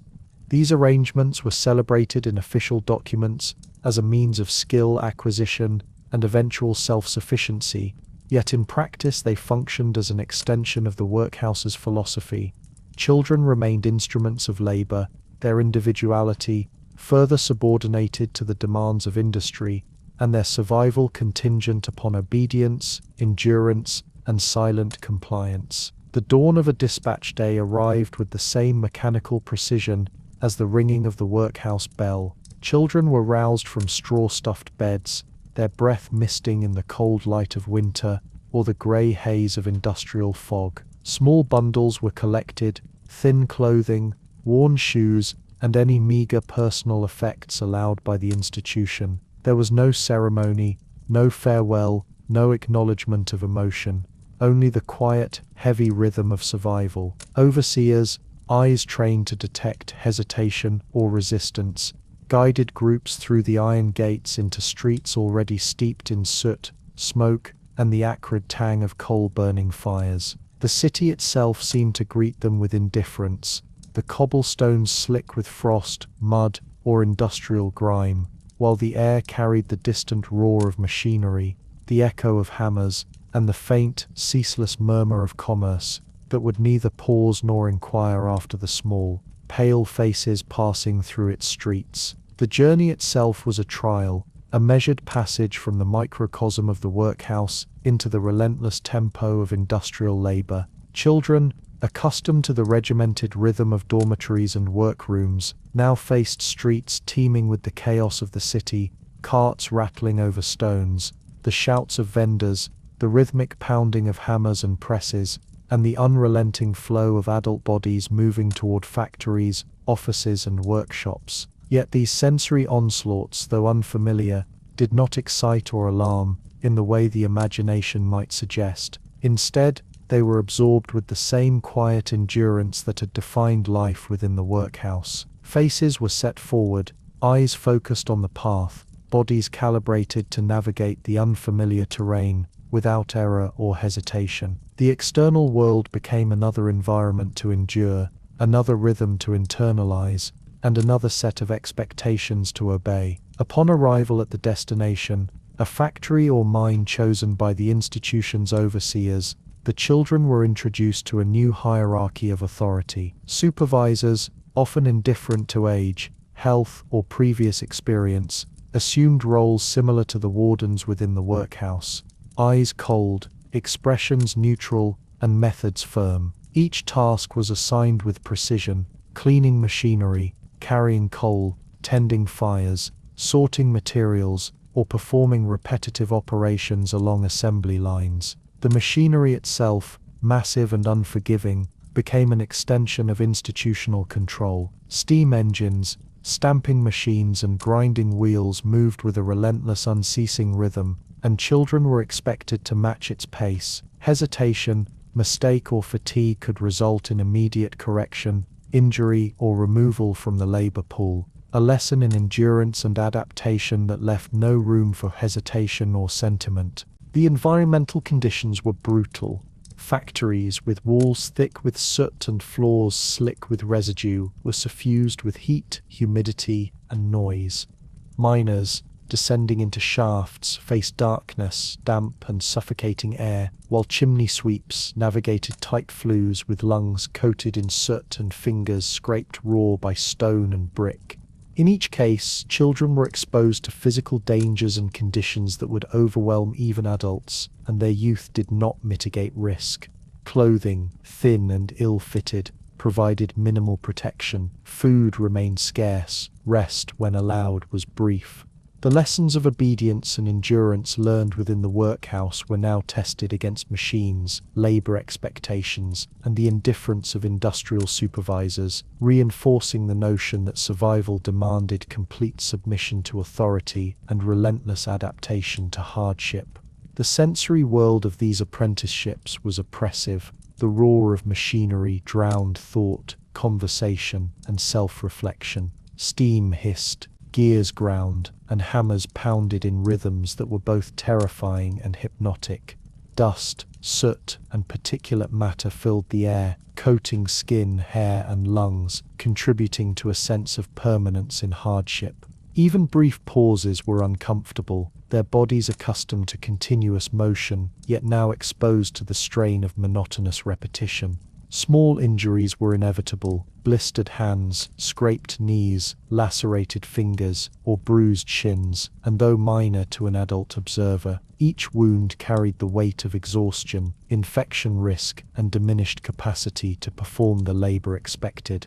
These conditions reinforced both the physical and psychological lesson: endurance, submission, and compliance were paramount, and individuality or hesitation were liabilities. The journey from the workhouse to the industrial workplace also carried a subtle psychological burden. Children were now fully aware of their lack of autonomy, of the ways in which the institution had claimed their labor, bodies, and even choices. The streets, once unfamiliar, were now mapped in the mind as paths from control to labor. The faces of supervisors, like those of wardens, were memorized for expression, tone, and expectation. Every gesture, every step, every interaction became a calculated measure of survival. The external world, with its factories and mines, was not freedom but an extension of the workhouse, a larger, more perilous space, in which the lessons of obedience, endurance, and silent compliance continued without reprieve. Despite the overwhelming harshness, there were subtle acts of adaptation and resilience. Children learned to conserve energy, to share small gestures of comfort or solidarity, and to navigate machinery safely while maintaining the strictures imposed by authority. They developed rhythms that allowed survival within the cacophony of industrial noise, the physical strain of labor, and the mental demands of observation. These adaptations, however, were not celebrated as ingenuity. They were necessary strategies of survival, quietly rehearsed and internalized, ensuring that the human spirit persisted in small, largely invisible ways amidst the machinery, soot, and ceaseless demands of industrial labor. By the end of the first weeks, the children were acclimated to the relentless pace of apprenticeship, their bodies and minds increasingly molded by the unyielding expectations of work. Fatigue, injury, and endurance became constants. Obedience and vigilance were perfected. Individuality, spontaneity, and comfort were further eroded. The workhouse, in partnership with the industrial complex, had succeeded in shaping its charges for survival under conditions that demanded absolute compliance, silence, and adaptation to hardship. The journey through soot-filled streets and into endless mechanical noise had transformed the children into instruments of labor, still human, yet carefully disciplined, their spirits tempered by the combined force of institutional authority and industrial expectation. The relentless passage of time within the workhouse and its extensions into factories, mines, and apprenticeships forged a generation molded by endurance, obedience, and deprivation. Children who entered its walls at tender ages, fragile and uncertain, emerged years later physically worn, emotionally restrained, and socially constrained, carrying with them the invisible scars of institutional life. By the time they returned, if they ever did, to the dormitories of the workhouse or to its streets, they were neither children nor free individuals, but shadows shaped by years of unrelenting labor, disease, and surveillance. The concept of childhood, once a period of exploration, play, and development, had been stripped away, replaced by a continuous cycle of survival within structures designed to suppress autonomy and cultivate dependence. Those who survived the early rigors of life in the workhouse were often broken in subtle ways. Their bodies bore evidence of malnutrition, repetitive labor, and injury, hands stiffened by needlework or soot-laden scrubbing, backs bent from lifting or bending in confined spaces, lungs weakened by coal dust or poor ventilation. Even when injury did not claim life outright, the cumulative impact of constant exertion left permanent marks on physical development. Faces once soft and round had been sharpened by hunger, fatigue, and exposure to cold. Eyes, which might once have been bright with curiosity or joy, now often reflected endurance, calculation, and weariness. The workhouse did not merely demand labor, it extracted vitality, shaping every aspect of being to conform to institutional needs and societal expectations of subservience. The psychological imprint was equally profound. Years of submission under watchful eyes, constant correction, and enforced silence produced children who had internalized authority, developing a careful, measured approach to every interaction. Their thoughts and behaviors were conditioned to anticipate punishment, to suppress emotional expression, and to endure hardship without complaint. Even fleeting displays of resistance or imagination had been minimized, leaving a generation who, while physically present, had learned to navigate the world through endurance rather than creativity, through compliance rather than choice. Fear, expectation, and habituated obedience became their guiding forces, shaping interactions with peers, adults, and the wider world. This generation's return to the workhouse, or placement in similar institutions elsewhere, reflected the cyclical nature of poverty and control that defined Victorian social policy. The very systems established to rescue or reform the impoverished often ensured their permanent subjugation. Apprenticeships, labor contracts, and returns to the workhouse created loops of survival that offered neither freedom nor prosperity. The children who had once been deemed paupers continued to be defined by their economic and social dependence, their survival contingent upon maintaining obedience within structures designed to perpetuate that dependence. Even as adults, opportunities for advancement, independence, or escape were limited. The skills imparted were those of survival and labor, not empowerment or autonomy. Generations were thus trapped within the walls and policies of the workhouse. Children were born, raised, and returned to similar institutions, their lives following the same patterns of deprivation, labor, and control. Families were fragmented, siblings separated, and attachments discouraged, leaving relationships tenuous and easily disrupted. Even when individuals left the workhouse system temporarily, they were often drawn back by the same structural forces of poverty, illness, and social expectation. The institution functioned as both cradle and crucible, a place where the young were nurtured only to the extent that survival demanded, yet constrained so fully that the very survival it permitted ensured repeated submission and dependence. The social environment outside the workhouse offered little reprieve.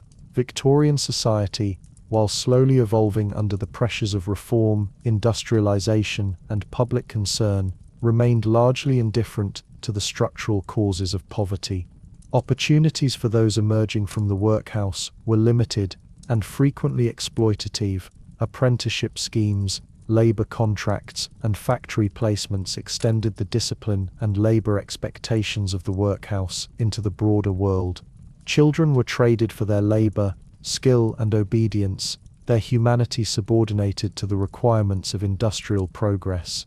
In this way, the system created a lost generation, individuals shaped, constrained, and molded, not by opportunity, but by endurance, compliance, and survival within structures that perpetuated their vulnerability. Even small acts of resilience or adaptation, though testament to human tenacity, could not erase the pervasive impact of years in institutional life. Coping mechanisms developed during childhood, quiet observation, suppression of emotion, anticipation of authority, became ingrained habits, influencing relationships, behavior, and self-perception throughout adulthood. Memories of the workhouse, the harsh winters, the ceaseless labor, and the unyielding gaze of overseers remained vivid, shaping identity and limiting imagination. Joy, spontaneity, and freedom, though occasionally glimpsed in fleeting moments, were constrained by the enduring psychological and physical legacy of institutional life. Death, too, continued its quiet presence. Many of the generation who survived childhood labor succumbed later in life to illnesses, injuries, or fatigue, rooted in the deprivation and harsh conditions endured as children. The workhouse's cold, regimented environment, while designed to manage immediate survival, left lasting scars on the body and mind, shaping mortality and health outcomes well beyond the period of direct institutional exposure. Those who survived carried forward the story of endurance, submission, and the quiet negotiation of suffering, ensuring that the cycle of labor, deprivation, and resilience was inscribed into the fabric of community and society itself. Thus, the lost generation emerged not as agents of liberation or reform, but as living embodiments of systemic control. The workhouse, in conjunction with apprenticeships and labor placements, had succeeded in producing bodies disciplined, spirits restrained, and lives circumscribed. Poverty, institutional authority, and the mechanized demands of Victorian industrial society intertwined to create a loop from which escape was improbable. Children born into or sent into this system learned early that survival required endurance, obedience, and quiet acceptance of the structures designed to contain them. Their existence became a testament to the efficiency of the institution, the relentlessness of industrial society, and the quiet tragedies embedded in cycles of poverty, labor, and deprivation. On a morning that seemed no different from countless others, a quiet stir rippled through the dormitories and corridors of the workhouse, signaling the arrival of a rare and much anticipated event, a government inspection. Such visits were infrequent, scheduled with bureaucratic precision, yet anticipated with a mixture of apprehension and forced compliance by wardens, overseers, and the children themselves. The workhouse, accustomed to the monotony of routine, now bristled with the artificial energy of preparation. Every creak of a floorboard, every whispered instruction, and every measured step reflecting the dual purpose of survival and display. Children, pale from malnutrition, stiff from labor, and often hunched in anticipation of correction, were summoned to line up, their postures adjusted, uniforms straightened, and movements calibrated to present the illusion of calm, obedience, and well-being. Rooms that had long been left to accumulate the patina of neglect were hurriedly polished. Straw was beaten into rough semblances of tidiness, floors swept to remove visible dirt, and the walls, scarred and damp, were scrubbed with water and sand to give the appearance of cleanliness. Bedding was rearranged, blankets folded over straw mattresses, and pillows fluffed with care that betrayed years of absence from such attention. Each dormitory became a theatre stage, a carefully constructed illusion in which the impression of order and propriety could be projected to the visiting inspectors. Children were instructed to maintain silence, to keep their hands folded, to glance forward, and to avoid any display of discomfort or weakness. The physicality of preparation mirrored the deeper psychological conditioning instilled over years. Appearance, compliance, and endurance were paramount. When the inspectors arrived, they were greeted by this meticulously curated display. Wardens and overseers presented statistics, led tours, and recited routine reports of mortality, attendance, and labor. Children, carefully guided through rooms and workspaces, performed their designated movements with precision, standing in lines, attending to chores on cue, and speaking only when spoken to. The atmosphere was calm, almost eerily so, a quiet theatre in which the horrors of daily life were masked by discipline and performance. The inspector's presence, while officially a measure of oversight and reform, inadvertently highlighted the depth of institutional control. Every action was measured, every behavior rehearsed, and every child trained to present an image of survival rather than vulnerability. Yet beneath this polished surface, the workhouse retained the marks of its true conditions. Hidden corners, corners that escaped the inspector's careful gaze, exuded the damp smell of decay, mold, and neglect. Walls, though scrubbed, retained cracks and stains that testified to years of exposure to cold, moisture, and human occupation. Bruises, the faint but persistent marks of labor, punishment, or minor accidents, were discreetly covered with sleeves or concealed under clothing. Illness, ever present yet often invisible, persisted in whispers and shivers, faint coughs, and paleness that could not be entirely hidden. Even the air, heavy with the scent of straw, coal, and the faint tang of unwashed bodies, carried traces of the institution's true reality. The inspectors, guided by both protocol and the subtle cues of wardens, saw a curated version of the workhouse, a carefully constructed narrative that masked suffering beneath layers of routine, discipline, and performance. The children, conditioned by years of observation and correction, understood the stakes of this visit. Misstep, hesitation, or display of weakness could draw reprimand from wardens, extra labor, or disapproval from supervisors, all in the service of presenting an impeccable facade. Every movement, glance, and posture was calculated, every cough suppressed, every shiver endured silently. The process, though ostensibly a measure of oversight, became another exercise in endurance, teaching children that survival depended not only on obedience to their immediate overseers, but also on the ability to perform under the scrutiny of outside authority.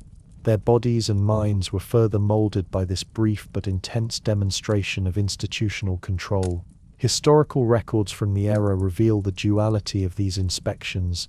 Reports often praised cleanliness, labor efficiency, and child compliance, citing statistics and structured routines as evidence of reform. Yet private accounts, letters from inspectors, and testimony from children themselves often revealed the contrast between the official narrative and the lived reality. Hidden suffering, illness, malnutrition, and psychological strain were rarely acknowledged in official reports. The inspection thus became a performative ritual, a ritual in which the institution demonstrated its capacity to adhere to the letter of reform while maintaining the underlying structures of control and deprivation that defined daily life. The hypocrisy of reform, subtle yet pervasive, was quietly unmasked for those able to see beyond the polished surfaces. After the inspectors departed, the workhouse returned to its familiar rhythm. Dormitories, now free from external scrutiny, resumed their normal, muted order. Labour recommenced, the cold corridors echoed with footsteps and whispered endurance, and the quiet suffering of children, nurses, and supervisors reasserted itself. The brief performance of order, cleanliness, and well-being left little lasting impact on the systemic conditions that had necessitated it. In fact, the inspections, by enforcing superficial compliance, may have reinforced the institution's emphasis on appearance over genuine care, emphasizing the training of children to endure scrutiny and perform obedience rather than cultivating health, comfort, or autonomy. The visit also underscored a larger truth about Victorian social systems. Reform, when filtered through bureaucracy and constrained by resources, often became a theatre of appearances rather than a catalyst for genuine change. The workhouse, in presenting its choreographed image of order, exposed the delicate balance between oversight and reality, between institutional pride and the quiet suffering it contained. The children, enduring the preparation, the scrutiny, and the return to routine, internalized the lesson that life within the institution demanded performance, vigilance, and the suppression of vulnerability. They had learned, perhaps better than any inspector could measure, that survival depended as much on perception and discipline as on physical endurance or moral instruction. By the end of the inspection day, the workhouse resumed its quiet, relentless rhythm, the brief intrusion of official observation leaving only subtle traces. Children returned to labor, dormitories settled into their habitual patterns, and the echoes of oversight dissipated into the cold stone corridors. Yet the lessons of the day, in appearance, endurance, and silent performance, were etched into memory, a testament to the perpetual negotiation between authority and survival that defined every aspect of life within these walls. The inspection had revealed little to those charged with oversight, but it had reaffirmed in stark terms the realities of discipline, endurance, and control that shaped every child's existence. In the quiet corners of the workhouse, beneath the ever-watchful eyes of overseers, and amidst the relentless cadence of labor, some children discovered small, almost imperceptible refuges of imagination and expression. One of the most intimate and fragile of these refuges was the act of writing letters. With rough scraps of paper or the corners of worn notebooks, children inscribed their thoughts, memories, and yearnings. These letters were addressed to mothers they might never see again, siblings long separated by the machinery of the institution, distant relatives whose fates were unknown, or even to imaginary friends conjured to bridge the chasms of loneliness. Sometimes a letter had no recipient at all.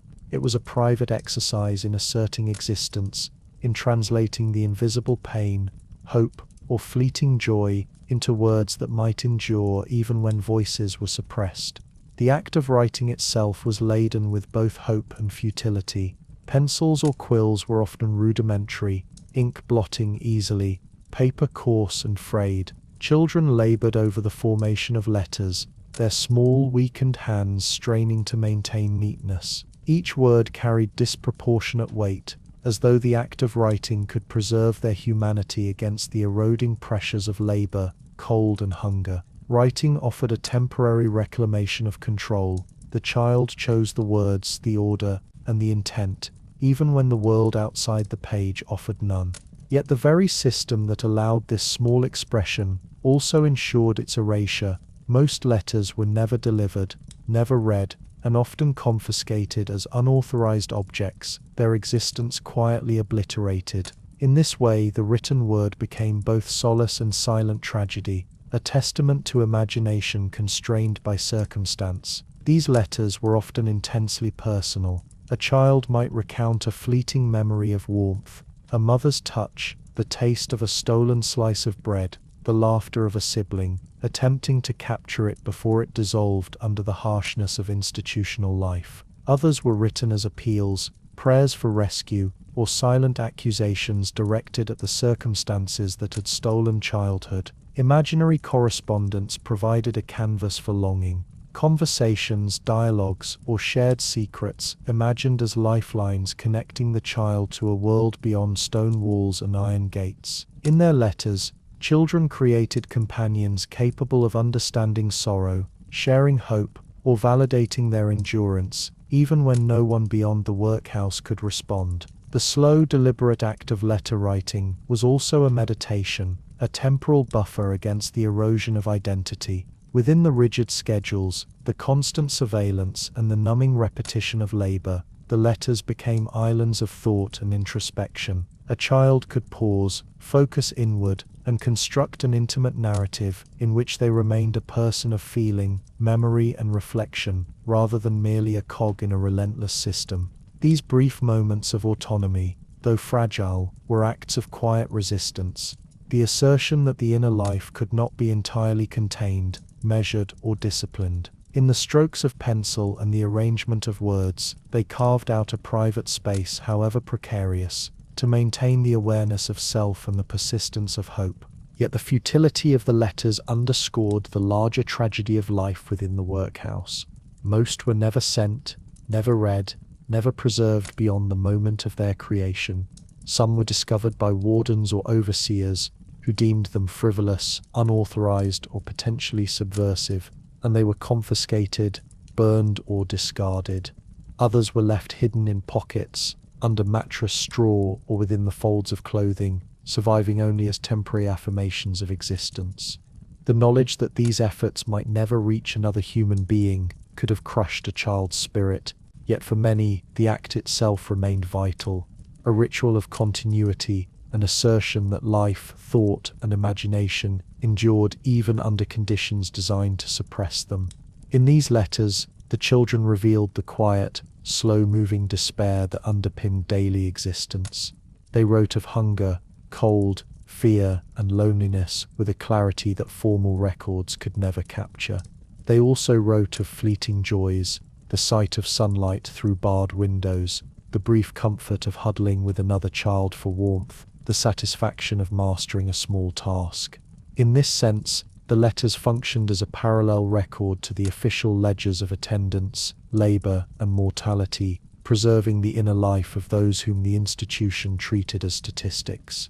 Every word, every sentence became an act of defiance against erasure, a quiet assertion that their existence, suffering, and endurance mattered, even if only to themselves. The ritual of writing also fostered resilience. Children found patterns in the act, pacing their thoughts, practicing careful penmanship, and developing a rhythm that mirrored the slow, methodical endurance demanded by the workhouse itself. Imagination became a tool for survival. Stories constructed in letters provided mental escape, reinforced memory, and offered temporary solace from physical hardship. Even in knowing that the letters might never reach their intended recipients, the act of creation allowed children to experience a measure of agency, the sensation of choice, and the fleeting autonomy denied to every other aspect of their lives.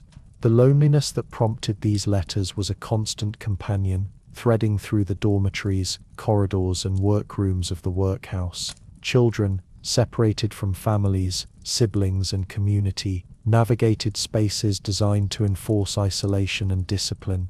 The letters, whether imagined to reach loved ones or existing purely as private texts, became vessels for connection, narrative, and memory. They allowed children to inhabit a world larger than the institution's walls, to sustain a dialogue with selves and others that persisted beyond immediate suffering, and to preserve fragments of identity that might otherwise have been subsumed entirely by routine, labor, and deprivation. Through the slow, deliberate act of letter writing, the children sustained a fragile equilibrium between compliance and personal assertion. Each letter, whether read, hidden, or destroyed, was a testament to the persistence of inner life in the face of relentless institutional pressure. The workhouse sought to discipline bodies, suppress individuality, and enforce obedience, yet within these small private acts, children maintained the quiet knowledge that imagination, memory, and hope could survive even the harshest circumstances. The letters never sent, therefore, were not merely exercises in futility, they were acts of survival, reminders that humanity could endure, even when unacknowledged by those in power. The story of these letters lingers in the spaces between labour and rest, between dormitory walls and iron gates, in the quiet pauses of daily life when children could dare to hold a pencil, fold paper, and trace words onto a page. In that slow, meditative process, they retained something of themselves, the recognition that even in silence, absence, and deprivation, their inner world could persist. These letters, though ephemeral and unseen, carried the essence of resilience, imagination, and quiet defiance, forming invisible bridges between the life they endured and the life they longed for. Beyond the high, oppressive walls of the workhouse, in a stretch of ground often overlooked by the living and hidden from public scrutiny, lay the cemetery of the institution. It was a bleak expanse, stripped of sentiment, unadorned by the markers of individual lives, and filled instead with rows of numbered posts that replaced names, memories, and the personal histories of those who had succumbed to the relentless pressures of institutional life. The earth, heavy with clay and poorly drained soil, bore witness to countless lives extinguished in quiet, unnoticed ways, often before their bodies had even grown to full stature. Here, death was catalogued, recorded, and controlled, stripped of ceremony or mourning, a continuation of the institutional order that had defined life itself. The workhouse cemetery was not designed for remembrance, but for utility. Graves were dug swiftly, shallow in many cases due to labour limitations, and marked only with a number corresponding to an entry in the institution's ledgers. These ledgers, meticulous in detail, noted the dates of death, ages and causes, often fever, exhaustion or malnutrition, yet offered nothing of the stories, struggles or personalities that had animated the children in life. To the institution, identity had always been secondary to management. In death, this philosophy persisted. No flowers, no headstones, no prayers or rituals marked these sites. The turning of the soil, the lowering of a fragile body, and the ledger's final entry were the sole markers of passage from existence to absence. The routine of burial reflected the same mechanized, emotionless efficiency that had characterized life within the workhouse. A group of children or staff, guided by overseers, would prepare the graves, often in silence, their movements slow and deliberate. Dirt, shovels, and hands became instruments of both necessity and quiet ritual, performed without acknowledgement of grief or personal loss. Children, aware of the frequency and inevitability of death within the institution, watched or assisted in these ceremonies with muted attention, absorbing the lesson that mortality was another facet of the order imposed upon them. Grief, when it existed, was private and internalized. Emotion was often suppressed, not by choice but by long conditioning in obedience and endurance. The cemetery, in its starkness, carried a palpable atmosphere of collective absence. Rows of numbered posts stood like sentinels of a forgotten world, each representing a child whose life had been measured not in years or achievements but in attendance, labor, and compliance. The land itself bore the weight of repeated loss, the soil compacted by shovels, footsteps, and the persistence of routine. Wind moved across the field with an unrelenting chill, rustling sparse grass and scattering dry leaves, a reminder of the unremarkable, unobserved passage of seasons in a place untouched by the gestures of mourning that characterized the wider society. The cemetery existed in silence, its bleakness a testament to the efficiency and cold morality that governed both life and death within the workhouse. Historical accounts suggest that the anonymity of the graves compounded the isolation of those who survived. Children and staff alike knew that friends, siblings, and neighbors could vanish overnight, their bodies interred with nothing more than a number and a ledger entry. This knowledge created a quiet, persistent tension. Life within the institution was transient, fragile, and marked by uncertainty, and death was inevitable, often unheralded and thoroughly unembellished. The children who witnessed or participated in these burials internalized both the mechanics of mortality and the silent lesson that emotional expression was unnecessary, irrelevant, and in the eyes of the institution, inefficient. The cemetery thus functioned as an extension of the workhouse itself, a place of control, order, and quiet endurance, where the rituals of life continued even into death. The slow, deliberate procession of bodies into this unmarked field also reflected broader societal indifference to the impoverished and institutionalized. Outside the workhouse, Victorian England celebrated public morality, industrial progress, and charitable reform, yet the systemic neglect and mortality of children in institutions were often hidden from view. Families had been broken apart, communities marginalized, and the deaths of the vulnerable rendered invisible, save for the detached documentation in ledgers. The cemetery's numbered posts embodied this societal approach: record-keeping without recognition, cataloguing without commemoration, existence without acknowledgement.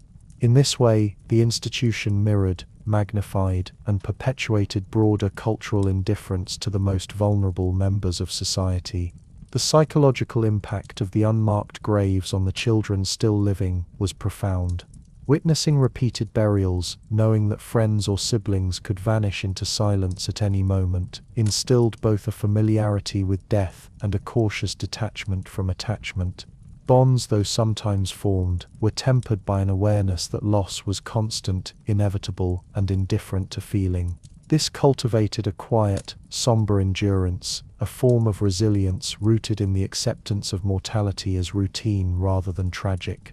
Survival became as much about mental accommodation to death as it was about food, warmth, or compliance, a subtle but pervasive lesson that the workhouse imparted through observation, participation, and the unyielding presence of the unmarked graves. Even in the ritual of turning soil, the children experienced a paradoxical mix of action and impotence. Hands laboring in the cold earth, bodies stooped beneath shovels and muscles aching from repeated exertion, they participated in a process they could neither alter nor influence in outcome. Burial became a physical manifestation of the larger truths they had learned, that life was conditioned, controlled, and ultimately finite, that individuality could be erased, and that endurance required the quiet acceptance of circumstance. The cemetery in its silent, ordered rows was an enduring testament to both institutional authority and human persistence, a space in which the tension between agency and submission was rendered in dirt, post, and ledger. By the close of the day, the cemetery would lie still under winter light, spring mist, or summer haze, its numbered posts standing sentinel over countless lives, extinguished quietly, methodically, and often unnoticed. The children who returned to the workhouse carried with them the memory of these burials, an imprint on both body and spirit that reinforced endurance, compliance, and the internalization of mortality. Life continued within the institution, labor resumed, and routines pressed forward. Yet the presence of the unmarked graves remained a persistent shadow, a reminder of the fragility of existence, the power of the institution, and the quiet, relentless progression from birth to death within its walls.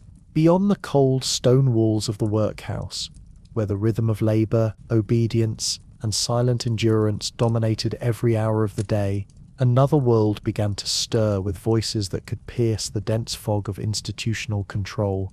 This was a world of social consciousness, slowly awakening to the hidden tragedies of child labor and the brutal realities of workhouse life. The first whispers of reform were carried not by the children themselves, whose days were consumed with survival, but by writers, journalists, and social reformers who dared to step outside the silence that enveloped the poor.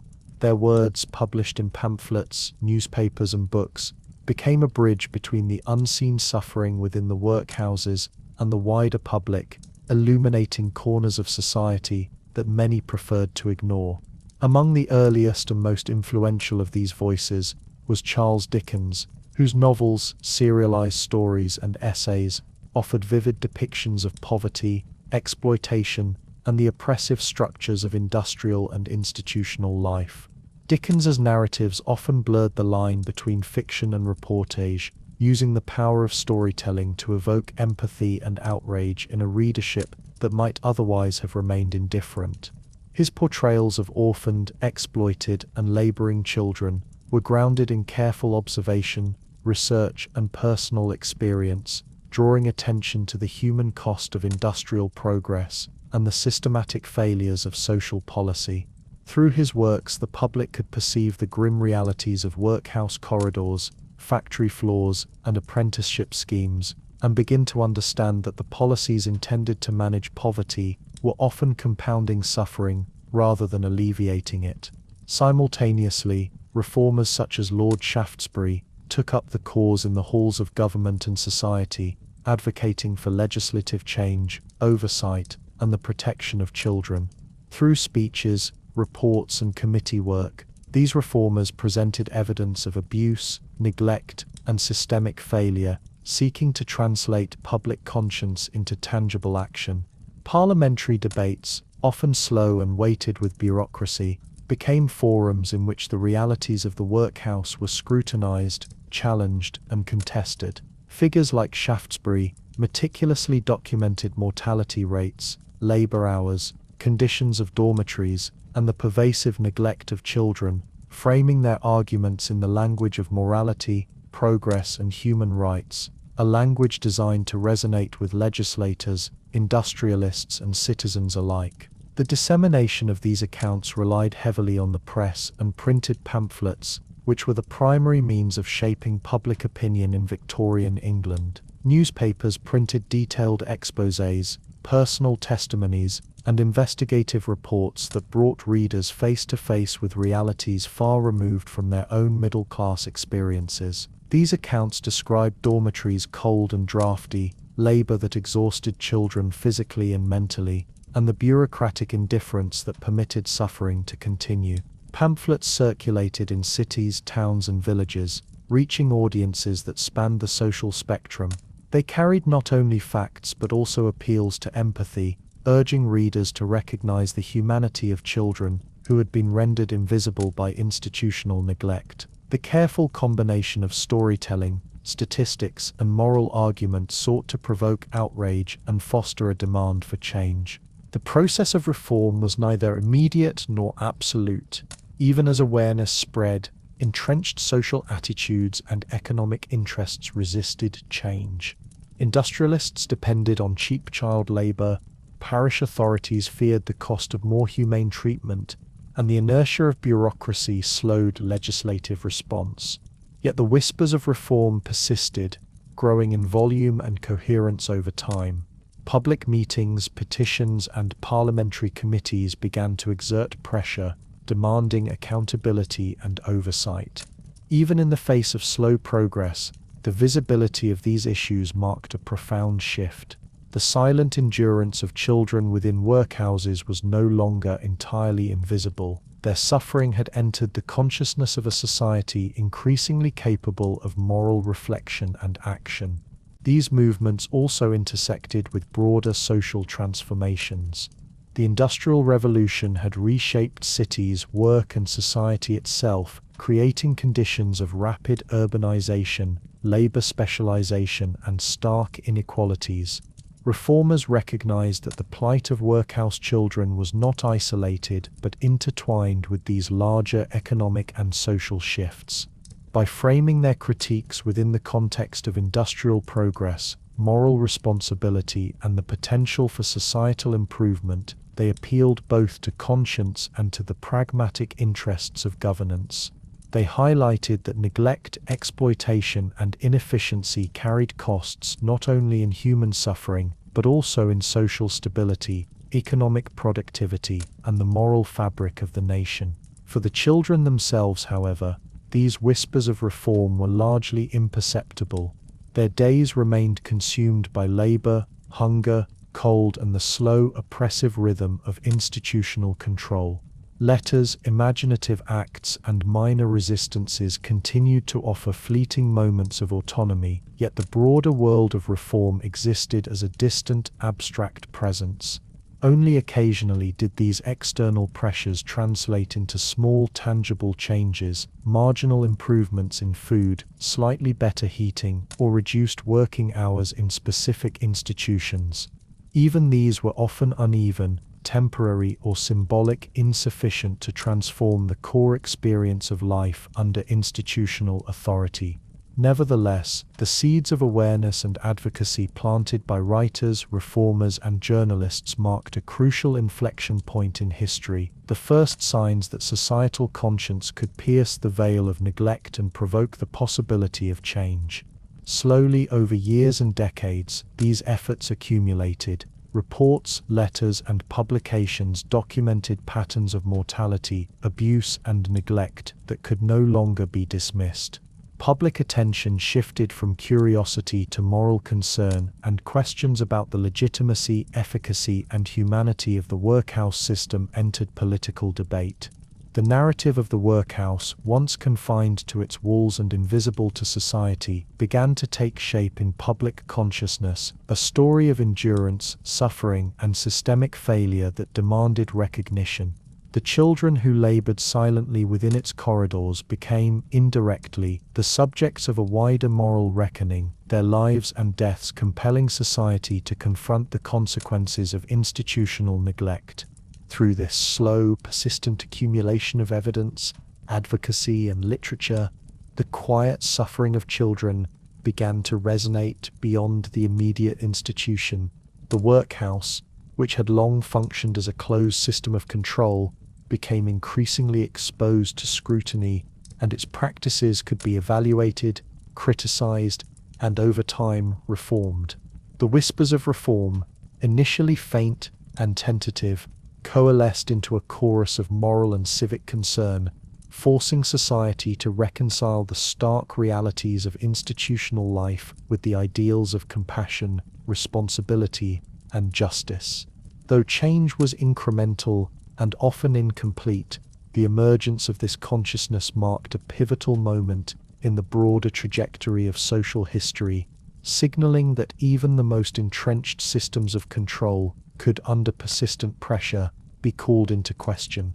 The story of the workhouse and its children cannot be separated from the wider tapestry of Victorian Britain, a society of glaring contrasts where wealth and deprivation coexisted in uneasy proximity.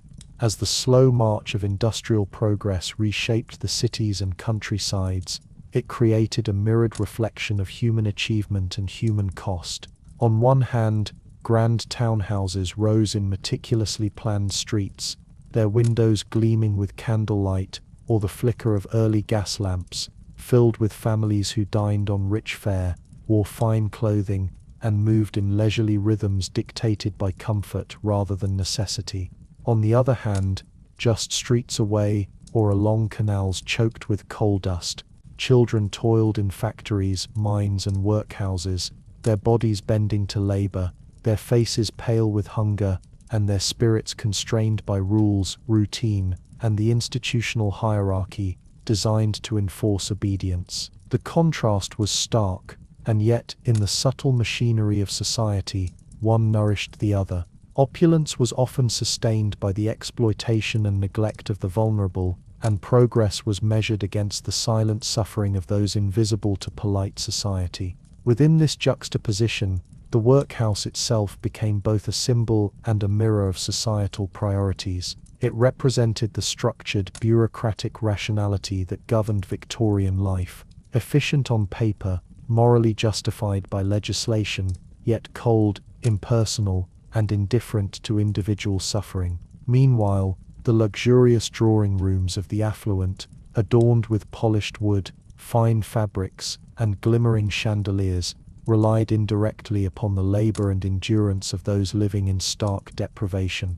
Domestic service, industrial production, and cheap consumer goods were sustained by the very classes the workhouse disciplined, illustrating an interdependence between visible prosperity and hidden misery. Society's moral conscience was stretched thin, progress, technology, and wealth were celebrated, while human cost remained abstract, acknowledged only in the quiet testimonies of writers, reformers, and the sporadic public outrage that filtered through newspapers and pamphlets. The slow rhythms of life in these parallel worlds offered striking contrasts. In affluent households, time was expansive, structured around leisure, social engagement, and careful cultivation of self. Education was tailored, instruction personalized, and childhood protected as a time for growth and exploration. Meanwhile, children in workhouses experienced time as relentless, measured in tasks, meals and surveillance, each hour a repetition of labor, endurance and submission. Sleep, warmth, nourishment and play, the natural scaffolding of human development, were limited, rationed, or subordinated to institutional efficiency. The disparity between these experiences was not merely material but existential. While one group's identity and potential were nurtured, the others were constrained, their very humanity measured in utility, survival, and compliance. Industrialization deepened these contrasts, embedding them in both physical and moral landscapes. Chimneys poured smoke into skies above affluent streets, the soot and grit settling invisibly into the clothes, lungs, and bodies of the working poor. Markets, factories, and docks thrived on the labor extracted from children and the poor, whose lives were punctuated by early rising, harsh labor, and regimented routines that ensured productivity rather than well-being.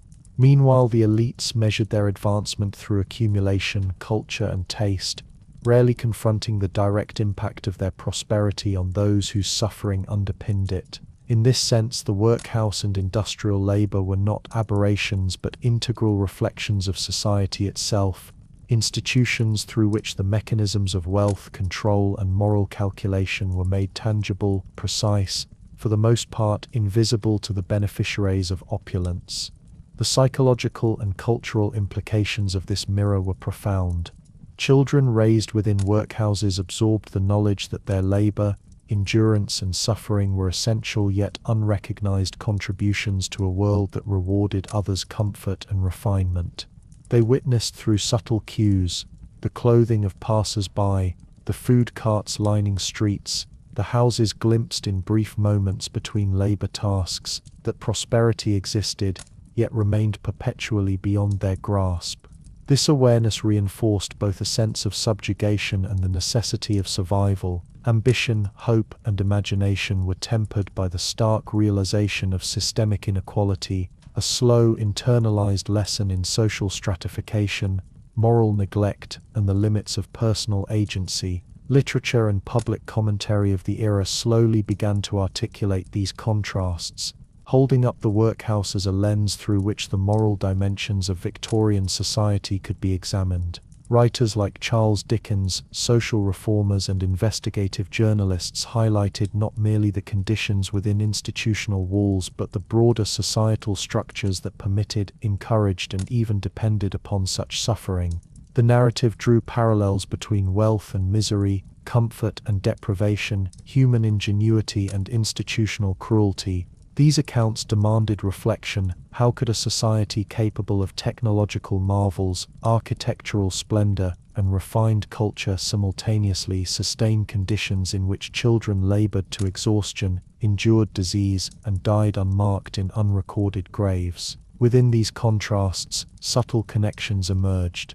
The children, invisible yet indispensable, were the silent cogs of a society that measured success in material terms rather than human flourishing. Every polished floor, every refined meal, every cultural artifact carried traces of labor extracted from the poor.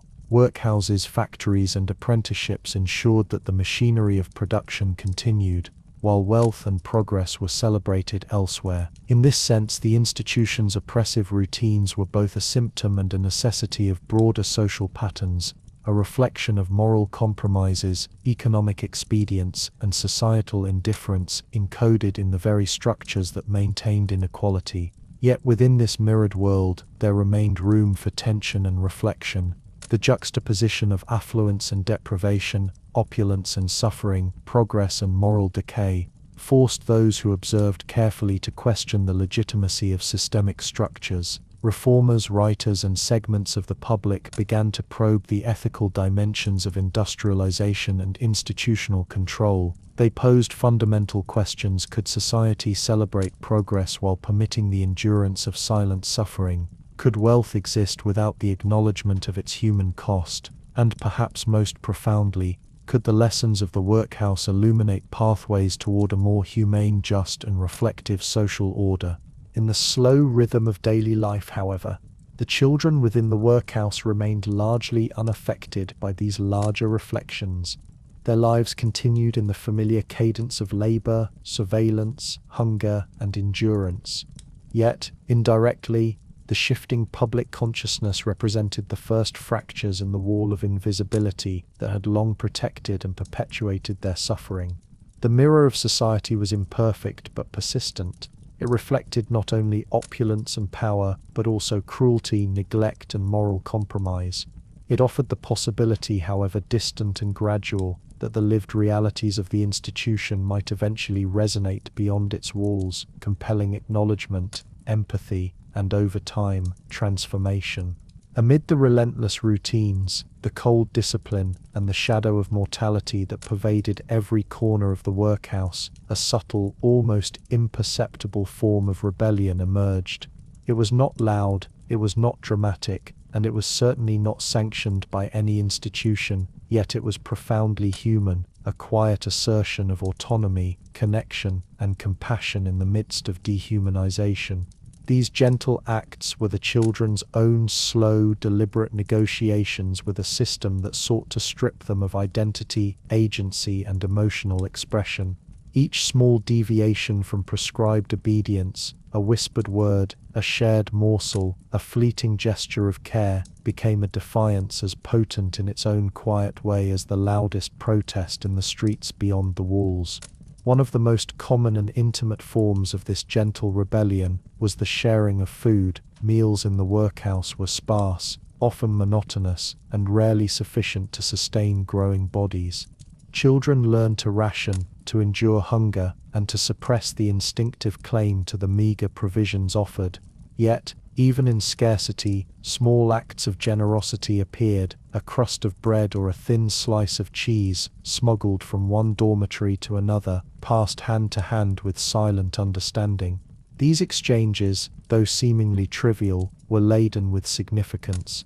They established a fragile network of solidarity, creating bonds of trust and mutual care in a world designed to isolate, surveil, and discipline. In these small, careful acts, the children reclaimed a fragment of humanity denied to them by the institution, asserting that survival could be both physical and moral. Another form of rebellion unfolded in the quiet spaces of dormitories at night. Once the lights dimmed and the clanging of doors signaled rest, whispered lullabies or softly hummed melodies sometimes drifted through the straw-filled beds. These songs, often invented or remembered from a distant past, provided comfort, evoked memory, and allowed children to share moments of emotional connection. Singing together became a form of resistance against the enforced silence of the institution, a refusal to be entirely contained by its mechanisms of obedience. The lullabies and whispered stories preserved culture, emotion, and imagination, offering solace that transcended the physical harshness of the environment. Even the smallest melody became an act of defiance, a signal that inner life could survive and flourish even under scrutiny. Rules were occasionally broken, quietly and deliberately, in ways that asserted individuality and choice. A child might linger a moment longer at a task, touch a forbidden object, or speak when silence was mandated. These were not acts of rebellion intended to provoke direct confrontation, but subtle assertions of selfhood. The overseer's gaze, though pervasive, could not entirely extinguish these moments of quiet defiance. The children learned to calibrate risk, to balance obedience with fleeting personal expression, and to preserve agency where it could survive unseen. Each small breach of regulation, though often imperceptible to adults, reinforced resilience, maintained dignity, and sustained the sense of self in an environment designed to suppress it. Education, too, became a terrain for gentle resistance. Even under the strict instruction of rote learning, children sometimes found ways to bend lessons toward creativity or memory of life beyond the walls. Notes passed in secrecy, small drawings hidden within schoolbooks, or silent reflections recorded in stolen moments allowed imagination to persist. These acts, subtle and almost invisible, created mental spaces of freedom, demonstrating that intellectual and emotional life could endure even when bodies were regimented and labor demanded. Within the strictures of the workhouse, the mind became a clandestine site of rebellion, a repository for hope, memory, and dreams deferred but not extinguished. The gentle rebellion extended to interpersonal bonds. Children formed friendships, offered comfort to one another in moments of fear or illness, and silently protected one another from abuse where possible. In small clusters, they created miniature communities within the rigid hierarchies imposed upon them. Shared jokes, quiet encouragement, and mutual care allowed survival to feel communal rather than solitary. These relationships were carefully cultivated, often hidden from adult oversight, and carried immense emotional weight. They represented the enduring human capacity for empathy, even in environments designed to minimize connection and enforce isolation. Historical accounts from the era reveal the persistence and significance of these acts. Testimonies from former inmates, observations from reformers, and anecdotal evidence highlight the ways children found to preserve identity, emotional life, and moral awareness amidst suffering. Such acts were neither dramatic nor widely recognized. They left no formal record, no ledger entry, no official acknowledgement. Yet they were crucial in maintaining psychological resilience, protecting the sense of humanity, and sustaining the possibility of moral and emotional growth despite institutional oppression. Even in the face of punitive measures, corporal punishment, and deprivation, the gentle rebellion persisted. Children learned to navigate the boundaries of oversight, timing small acts to moments of inattention, exploiting blind spots in surveillance, and creating spaces where imagination, emotion, and self-expression could survive. These acts were not merely strategies for survival, but affirmations of identity, assertions of moral agency, and quiet declarations that even within a system designed to erase the individual, the spirit could endure. Over time, these subtle resistances shaped a culture within the workhouse that was invisible to outsiders, but vital to those who lived it. Acts of sharing, whispers of lullabies, brief breaches of authority, and secret cultivation of friendships formed a resilient undercurrent beneath the formal structures of control. This culture was a lifeline, a network of support, and a repository of hope. It demonstrated that human endurance is not merely a product of obedience or survival instinct, but also of subtle, deliberate choices to preserve connection, imagination, and moral integrity. In this quiet, slow-moving rebellion, the children of the workhouse found the means to endure, to retain fragments of selfhood, and to resist total absorption into the machinery of institutional life. Though small, hidden, and often unrecorded, these acts carried the profound weight of human persistence. In sharing a crust of bread, whispering a song, or breaking a rule with careful discretion, the children demonstrated that even in environments designed to suppress, deform, and erase individuality, the human spirit could find ways to assert its presence quietly, resiliently, and with a gentle, enduring defiance. As the decades of the 19th century unfolded, the slow, pervasive rhythm of institutional life began to shift under the weight of external scrutiny and moral pressure. The once rigidly enforced structures of the workhouse, designed to regulate, discipline, and contain the poor, were gradually confronted by the persistent voice of public conscience. Investigative journalism, humanitarian advocacy, and reform movements coalesced into a force that could no longer be ignored, challenging the long-standing assumption that harsh treatment was necessary or just. Reports in newspapers, pamphlets, and books documented conditions in exhaustive, often harrowing detail, exposing to the wider public the routine suffering endured by children and adults alike. These accounts, frequently illustrated with precise descriptions and personal testimonies, stirred empathy and indignation in a readership increasingly capable of reflecting upon the moral contradictions of industrial and institutional society. Legislative efforts, spurred by this growing awareness, began to translate moral concern into systemic change. The Poor Law Amendment Act of 1834, once celebrated for its supposed efficiency, was increasingly critiqued for its inhumanity and rigidity. By the late 19th century, successive reforms had begun to reclassify workhouses, distinguishing between the aged, infirm, and able-bodied poor. The harshest forms of compulsory residency were softened, and outdoor relief, the provision of food, financial assistance or support while living outside institutional walls, became more common.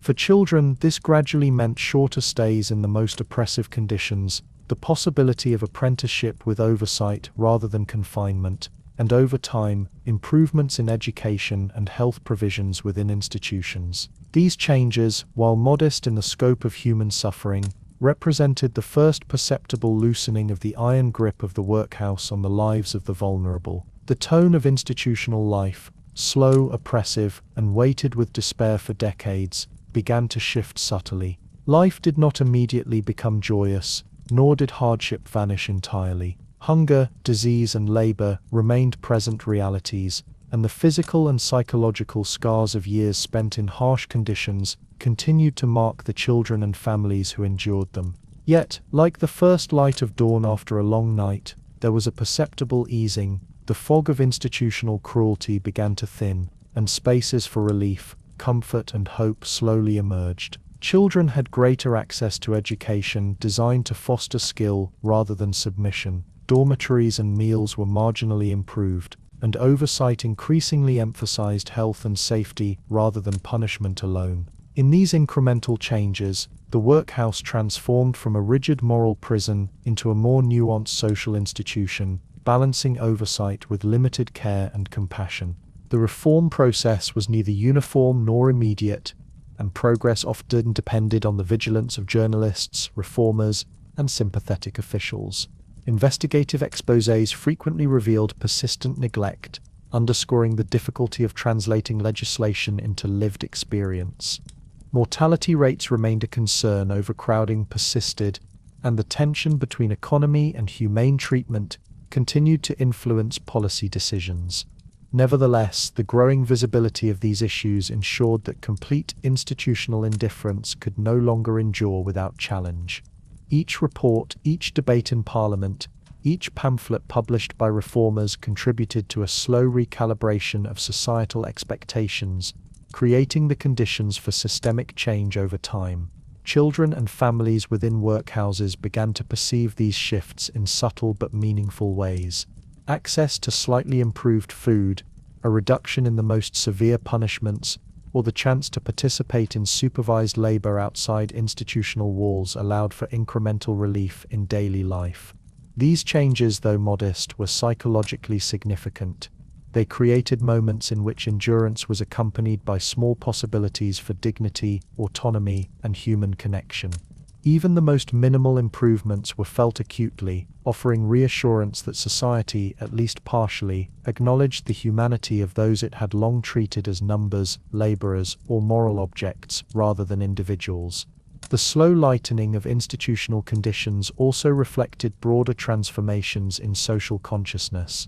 By the late 19th century, Victorian society was increasingly aware that wealth, progress, and moral reputation were intertwined with the treatment of its most vulnerable members.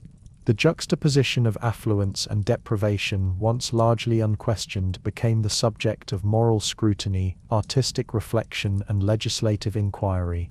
Social reform movements emphasized that a nation's measure was not in its technological or economic achievements alone, but in its capacity for compassion, equity, and protection of the innocent.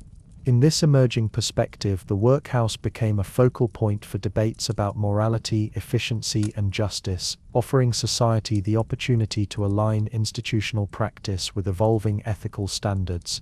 Historical records indicate that these reforms had tangible outcomes. The provision of outdoor relief, the restructuring of workhouse labor, and improvements in dormitory conditions and nutrition reduced some of the most egregious suffering.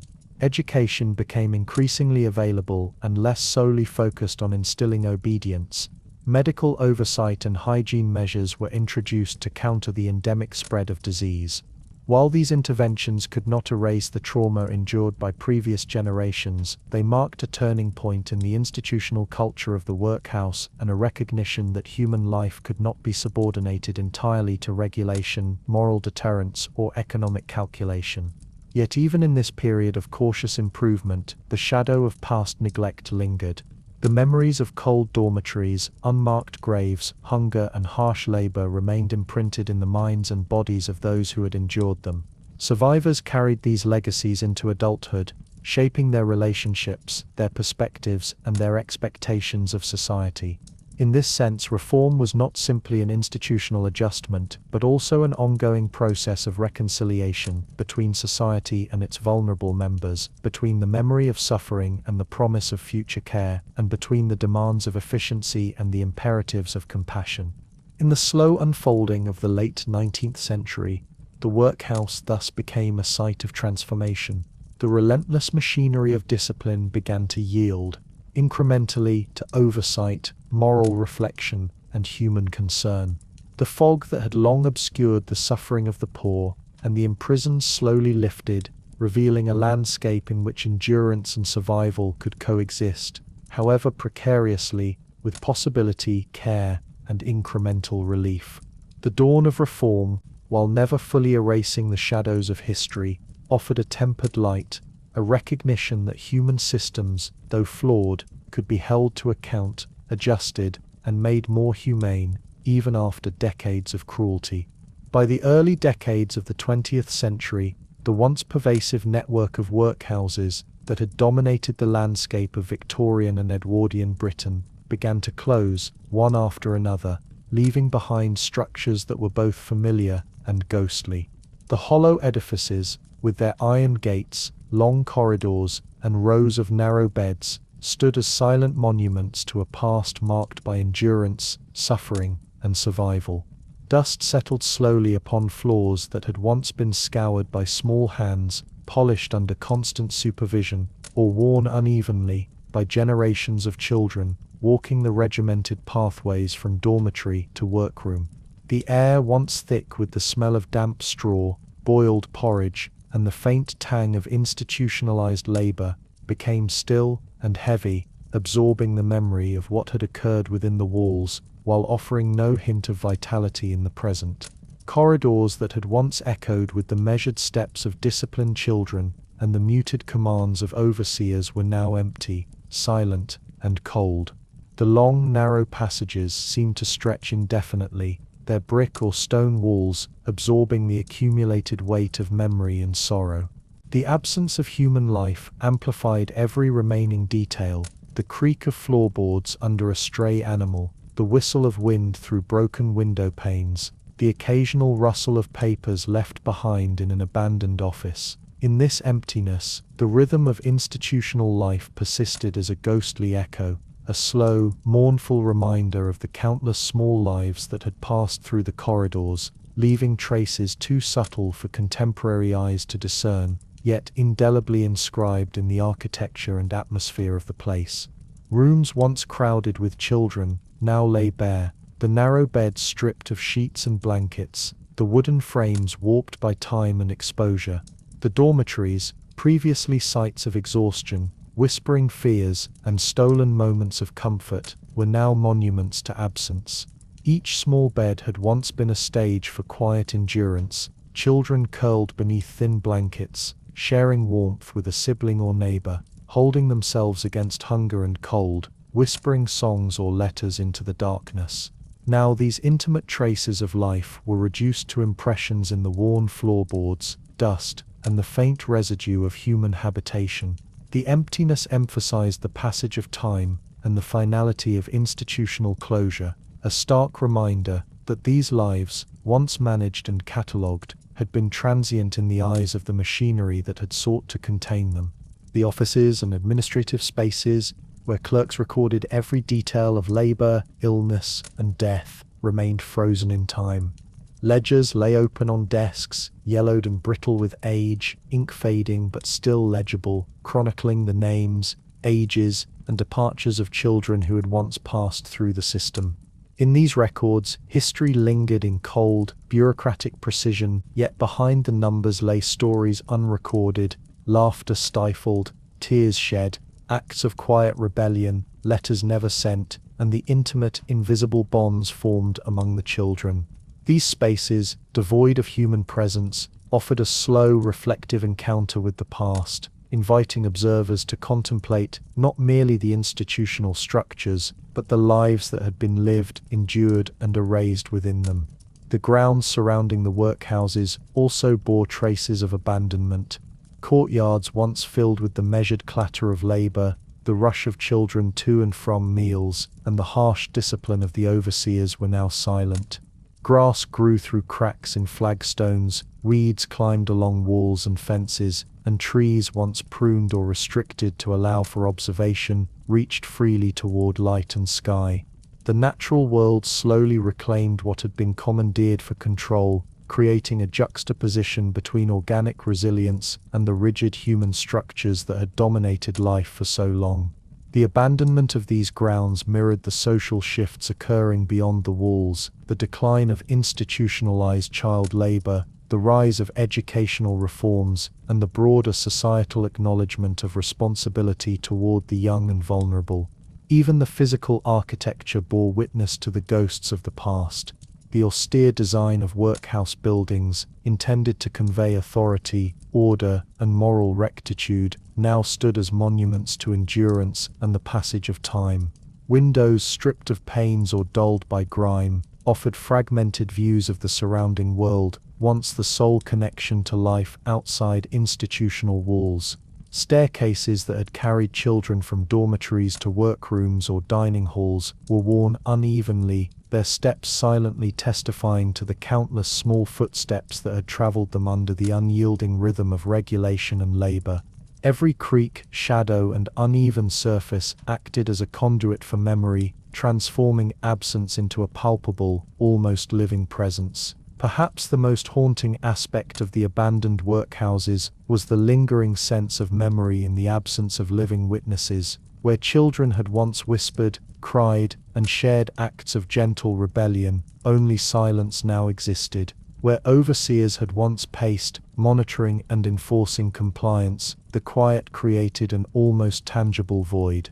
Dust motes drifted lazily through shafts of light, settling upon surfaces that had absorbed the imprint of human activity for decades. The air, still and heavy, seemed almost to breathe with the weight of recollection, carrying faint, imagined echoes of small voices, hurried footsteps, and whispered songs. In these silent corridors, the passage of time did not erase the past, but instead layered it, creating a slow, contemplative space where memory and absence coexisted in quiet tension. The emptiness of the workhouse was not merely architectural, it was profoundly social and historical. The closure of these institutions reflected broader societal transformations, improved education, public welfare measures, shifts in labor laws, and an emerging moral consensus that childhood deserved protection rather than subjugation. Yet, even as the physical spaces emptied, the legacy of the workhouse persisted, in the memories of survivors, in historical records, and in the cultural consciousness shaped by literature, journalism, and public debate. These corridors, stripped of living bodies, continued to function as repositories of experience, endurance, and moral reflection, reminding future generations of both the cruelty and the resilience embedded in the system. In the slow, lingering quiet, one could almost sense the children who never grew old walking the halls, invisible to the eye but present in spirit. Their fleeting acts of rebellion, their whispered songs, their letters never sent, and their endurance in the face of hunger, cold, and discipline remained embedded in the very walls. The empty corridors were thus not merely spaces of abandonment, but silent monuments to memory, endurance, and the human capacity to survive even under the harshest institutional conditions. The workhouse, hollowed by time, remained haunted, not by the living, but by the echoes of lives that had shaped its purpose, yet transcended its control. Long after the iron gates had closed and the last beds had been stripped of straw and blankets, the workhouses themselves persisted in memory, in paper, and in stone. Though the corridors lay empty, the experiences of countless children, women, and men who had passed through them were not entirely lost. They lingered in the brittle pages of archival ledgers, yellowed with age, the ink faded but legible enough to whisper names, ages, dates of admission, labor assignments, illnesses, and departures from a world designed to measure human life in terms of utility rather than individuality. Every entry, meticulously recorded by clerks whose own consciences were conditioned by bureaucratic imperatives, carried traces of invisible suffering, endurance, and occasionally, faint hints of rebellion or human resilience. Historians who came to these records decades later found themselves in dialogue not only with the structures of the institutions, but also with the lives embedded within them, tracing patterns of endurance, mortality, and the quiet assertion of humanity amid oppressive systems. Photographs, where they survived, added another layer of haunting evidence. Dim black and white images captured faces that stared into the lens with a mixture of curiosity, caution, or resignation. Children posed, often awkwardly, in workhouse grounds or classrooms, their expressions conveying faint shadows of personality beneath the imposed regimentation. While these images were static, frozen in time, they resonated with life beyond the frame. The whispered conversations, secret games, and subtle acts of rebellion that were never recorded but lingered in memory and imagination. The photographs were fragments, incomplete yet profoundly evocative, offering a glimpse into the humanity that persisted even under the most dehumanizing conditions. Historians, social researchers, and writers reconstructing the lives of workhouse inhabitants approached the material with a slow, deliberate attention, aware of the ethical weight carried by every ledger entry, testimony, and photograph. The act of historical reconstruction became a meditation on absence and presence, on the traces left behind, and on the gaps that could never be fully filled. Each document was both evidence and memory, a conduit for understanding not only the structural mechanics of oppression, but also the lived experiences of the children who inhabited the workhouse. Scholars sought to recover individual stories from the aggregate, to read the faint signals of personality, affection, and endurance in otherwise bureaucratic records, acknowledging the labor of imagination required to bring these long-suppressed lives into the consciousness of contemporary observers. The narrative of the workhouse, when revisited through this archival lens, evokes reflection on societal responsibility, moral choices, and the costs of progress. The industrial achievements and social structures of Victorian Britain, once celebrated for their ingenuity and economic productivity, are inseparable from the hidden labor, endurance, and suffering of those marginalized by poverty and institutional control. In examining the records, one confronts the tension between the material achievements of a society and the ethical consequences of how those achievements were sustained. The archives become a space for reckoning, contemplation, and slow acknowledgement of what was lost, what was endured, and what traces remain to teach future generations about human resilience, moral oversight, and the consequences of systemic neglect. Memory, guilt, and reflection permeate this historical perspective. The workhouse is no longer simply a structure of past oppression, it becomes a symbol of the moral and social contradictions of an era. Scholars, descendants, and society at large are called to consider how systems designed for efficiency and deterrence affected human life, identity, and potential. In reconstructing these stories, a kind of dialogue occurs across centuries, bridging the gap between the silent endurance of children who never spoke publicly about their suffering and the reflective voices of those who now seek to understand, memorialize, and learn from their experiences. This dialogue is slow, careful, and deliberate, much like the children's own endurance and acknowledgement that human life, even when quantified in ledgers, leaves an imprint that can be recovered, honored, and meditated upon, even if fully joyous reconciliation is impossible. The archives themselves, however, are not complete. Many ledgers were lost, destroyed, or never kept. photographs are fragmentary and personal testimonies are rare. These absences reinforce the haunting nature of workhouse history, highlighting the inherent limitations of institutional documentation and the vast number of lives that passed with minimal trace. Yet, within the gaps, historians find space for reflection, imagination, and moral reckoning.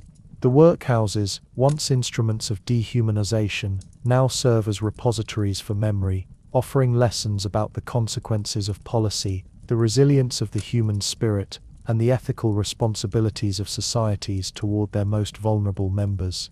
Through archival study, the slow uncovering of history mirrors the endurance of the children themselves, methodical, patient, and respectful of the fragile traces left behind. Each recovered story, each fragment of record, becomes a witness to the past, a ghost brought forward into consciousness, allowing contemporary society to bear testimony, however belatedly, to lives that were once rendered invisible. The process is meditative, almost ceremonial. The act of reading, interpreting, and reflecting upon these documents honors the endurance, suffering, and subtle acts of resistance that characterized life within the workhouse.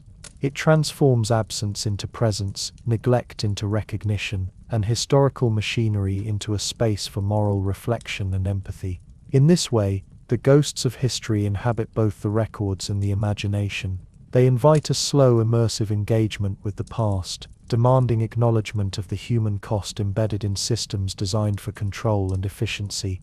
The story of the workhouse is not simply an institutional chronicle, it is a meditation on endurance, resilience, morality, and societal responsibility. The archives, brittle ledgers, faded photographs, and fragmentary testimonies function as conduits between centuries, carrying forward the memory of lives that endured immense hardship, while also challenging present and future generations to reflect on the ethical dimensions of social organization, progress, and human compassion.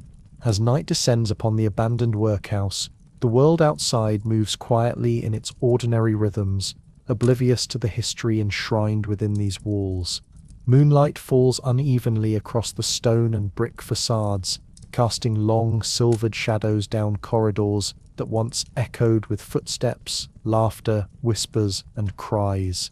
The buildings, now empty and hollow, appear almost suspended in time, their purpose transformed from instruments of control and suffering to silent monuments of memory.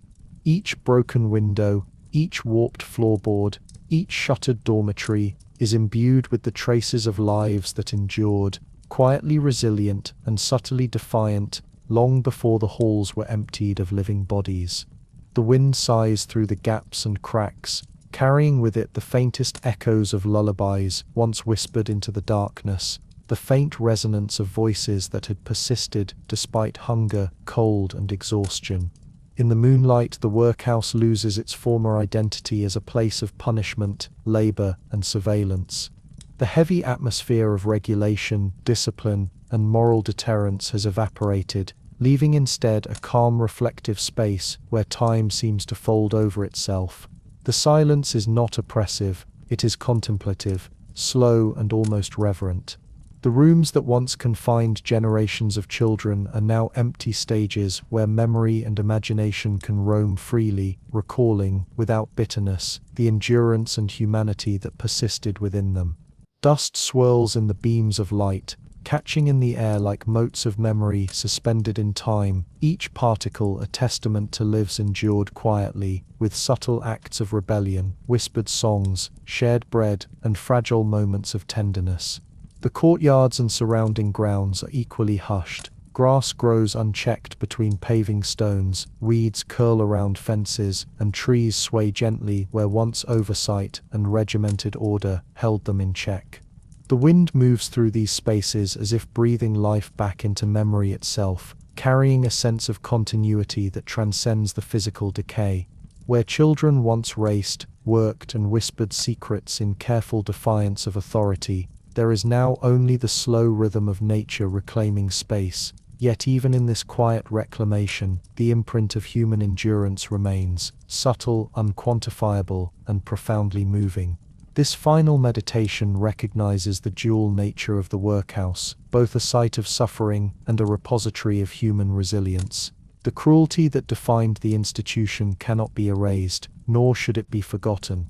Yet in the absence of bodies and the cessation of daily labor, the narrative shifts from punishment to remembrance, from suffering to reflection. The quiet moonlit corridors and abandoned rooms allow the imagination to reconstruct the small, delicate victories that persisted alongside hardship.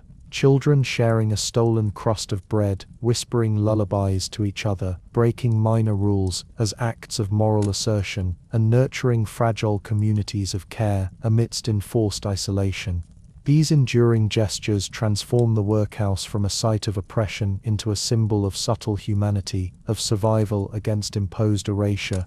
Even the unmarked graves that lie beyond the walls, once a testament to death without ceremony or recognition, now exist in this reflective stillness as markers of history, memory, and the enduring ethical questions of social responsibility. The wind moves over them gently, the grass bends in quiet acknowledgement, and the past seems to settle into the soil itself. The names, lives, and endurance of the children, while often lost to contemporary records, are preserved in the atmosphere, in the ruins, and in the historical consciousness, carefully reconstructed by writers, historians, and social reformers. These ghosts of the past, far from being frightening, are gentle companions in meditation, reminders that human life, even when constrained and undervalued, leaves indelible traces. The final lullaby of the workhouse is not one sung by the living, but by memory itself. Slow, calm, elegiac, and unhurried, it winds through broken halls, over empty beds, past the offices and dormitories, across the courtyards, and into the night. It celebrates endurance, quiet defiance, and the fragile humanity that persisted within walls designed to crush individuality and hope. Each whisper of wind, each shaft of moonlight, each drifting dust mote becomes part of the melody, a slow and gentle acknowledgement of what was endured and survived. The story of the children, their suffering, their resilience, and the gradual reform that followed, fades gently into silence, leaving the observer with a profound calm, a recognition of history's weight, the human capacity to endure, and the ethical imperative to remember. As the night deepens and the moon arcs across the sky, the workhouse, once a site of fear and control, becomes a sanctuary of reflection. Its silence is a lullaby for the ages, soft, measured, and slow, carrying with it the memory of lives that passed through its corridors, endured its hardships, and survived, leaving traces that remain, like dust in moonlight, to be quietly contemplated and honored. In this final moment, the story folds gently into stillness, the past resting at last, and the workhouse transformed in imagination from a place of punishment to a quiet testament of human resilience, endurance, and fragile, enduring humanity.